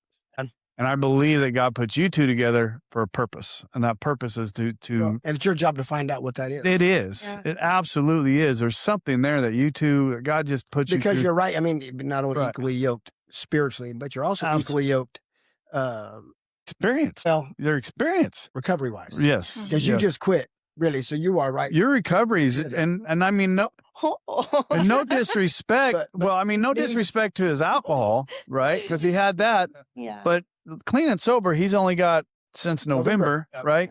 So, yeah, I mean, they're we're right, learning. But they're right there. They're growing Yes. together. Yes. Which is awesome. Yes. And it's not a 13th step. This relationship was brought together by God. Amen. This relationship was, when they say don't She already date did me- her steps. She's good. No. And he's been through his. It's- Yeah. I mean, There's no he's done 13 them through there's, CR. There's no 13th step in here. Mm-mm. Well, This is good. yes, Yeah. and you understand I my know what you mean, I know point. what you They met together in recovery, but that recovery was meant to be. That's my point. That's my point. I mean, God brought you guys together. I mean, just to listen when Stephanie said it the first time when we knew she was getting ready to get engaged, and she didn't. When Stephanie was talking about that the first time, I'm like, yeah. I mean, they're just taking their time with each other, and that was pretty incredible. Hey, Katie, you got any questions, baby? No, I just wanted to say, I mean, Parker, where you're at right now, even in your position, you're able to share because you know where some of these people we're in the same position as you, Yes. so you can have empathy towards them too, but you're still putting them on a path, giving them direction, but can help them in other ways. So that's pretty cool too. That's pretty cool. Yeah. Well, Yeah. and I think by the time this airs, it'll be safe to say, I doubt any of my coworkers are listening to this, but I am awaiting my live scan results to work at SCC. So I'm getting back into substance use SCC, counseling. Nice. where's The it? prison. Sierra. Well, I know I'm We very, know the very warden. good friends with the warden up there. Oh, Very, good very to close. know, guy. Call him and tell him to hurry up. Yeah, in fact, he's the one that got us in. Anyways, that's a whole other story. Yeah, Well, Larry Let's go actually back. was trying to do H&I when he was still doing H&I. He was trying to get in. well, I didn't there. try. He said to come on up. I mean, Well, there in was fact, the story behind that one, here's a true fact. After my gastric bypass, right? This is a true fact. After my gastric bypass, he lived across the street from me. He got you Him- drinking. That's the bad. That's exactly him. He is the warden up there. He's the first guy that gave me a drink after you can drink. Here you go. I'm like, all right. I even saw him here a while back. You caused me to be an alcoholic, fucker. Yeah, your fault. Yeah, I had a good 4-year run, but I got a good 6-month window Oh, yeah. of many different things. Oh, yeah. God gave me just enough taste of Yep. everything out there Yep. that I would be able to relate to and help anyone that was willing to seek it. That is, I think, a little bit of what I was trying to get at. You packed a lot of mess in a very short period of time. Yeah. That mess you were in, for most people, it's 15, 20 years Yeah. of that mess, Amen. right? You got in and got out quickly. And that was God said, let me show you this, right? Here's what you're headed to. Now I'm going to drag you out of it. Right. Amen. So, I mean, he gave you glimpses of it and just enough glimpse that you don't want to go back there. And and I firmly believe at the end of mine, my trail was fastly going to a disaster. And I firmly believe where I jumped off the rails at, I was this close to being something nasty happen. Anyways, maybe get us out of here. No, wait. What? This is where his ADD, ADHD just What? totally kicks in. He shuts down. Wow, this was there was It a is. lot. There was a ton. This is and what I'm I'm sure trying- that Larry's yes. probably going to have to edit some, but that's I fine. mean, There is a I wish there little. was more God in it because I was No. So Don't. much- you know what? Listen. I mean, we've already brought her back. We'll bring you back. Yeah, I mean, there's a lot here. There's enough God interjected throughout that whole thing. If somebody listening doesn't understand where you're at, Yeah. then they're not listening. You know what I'm saying? There's just so much involved in there. They're going to hear it. Oh, Trust but your me. story's not over. That's pretty cool. Yeah. Okay, All right, no. now I get mean, us out of here. At some point, we'll be. I back, gotta I'm pee. Sure. Okay. Good Excuse God. I him. couldn't even make it. I had to halfway through. I'm like, I gotta go. Fast. If you'd like to reach out to us, please email us at recoveryunfilteredpodcast@gmail.com.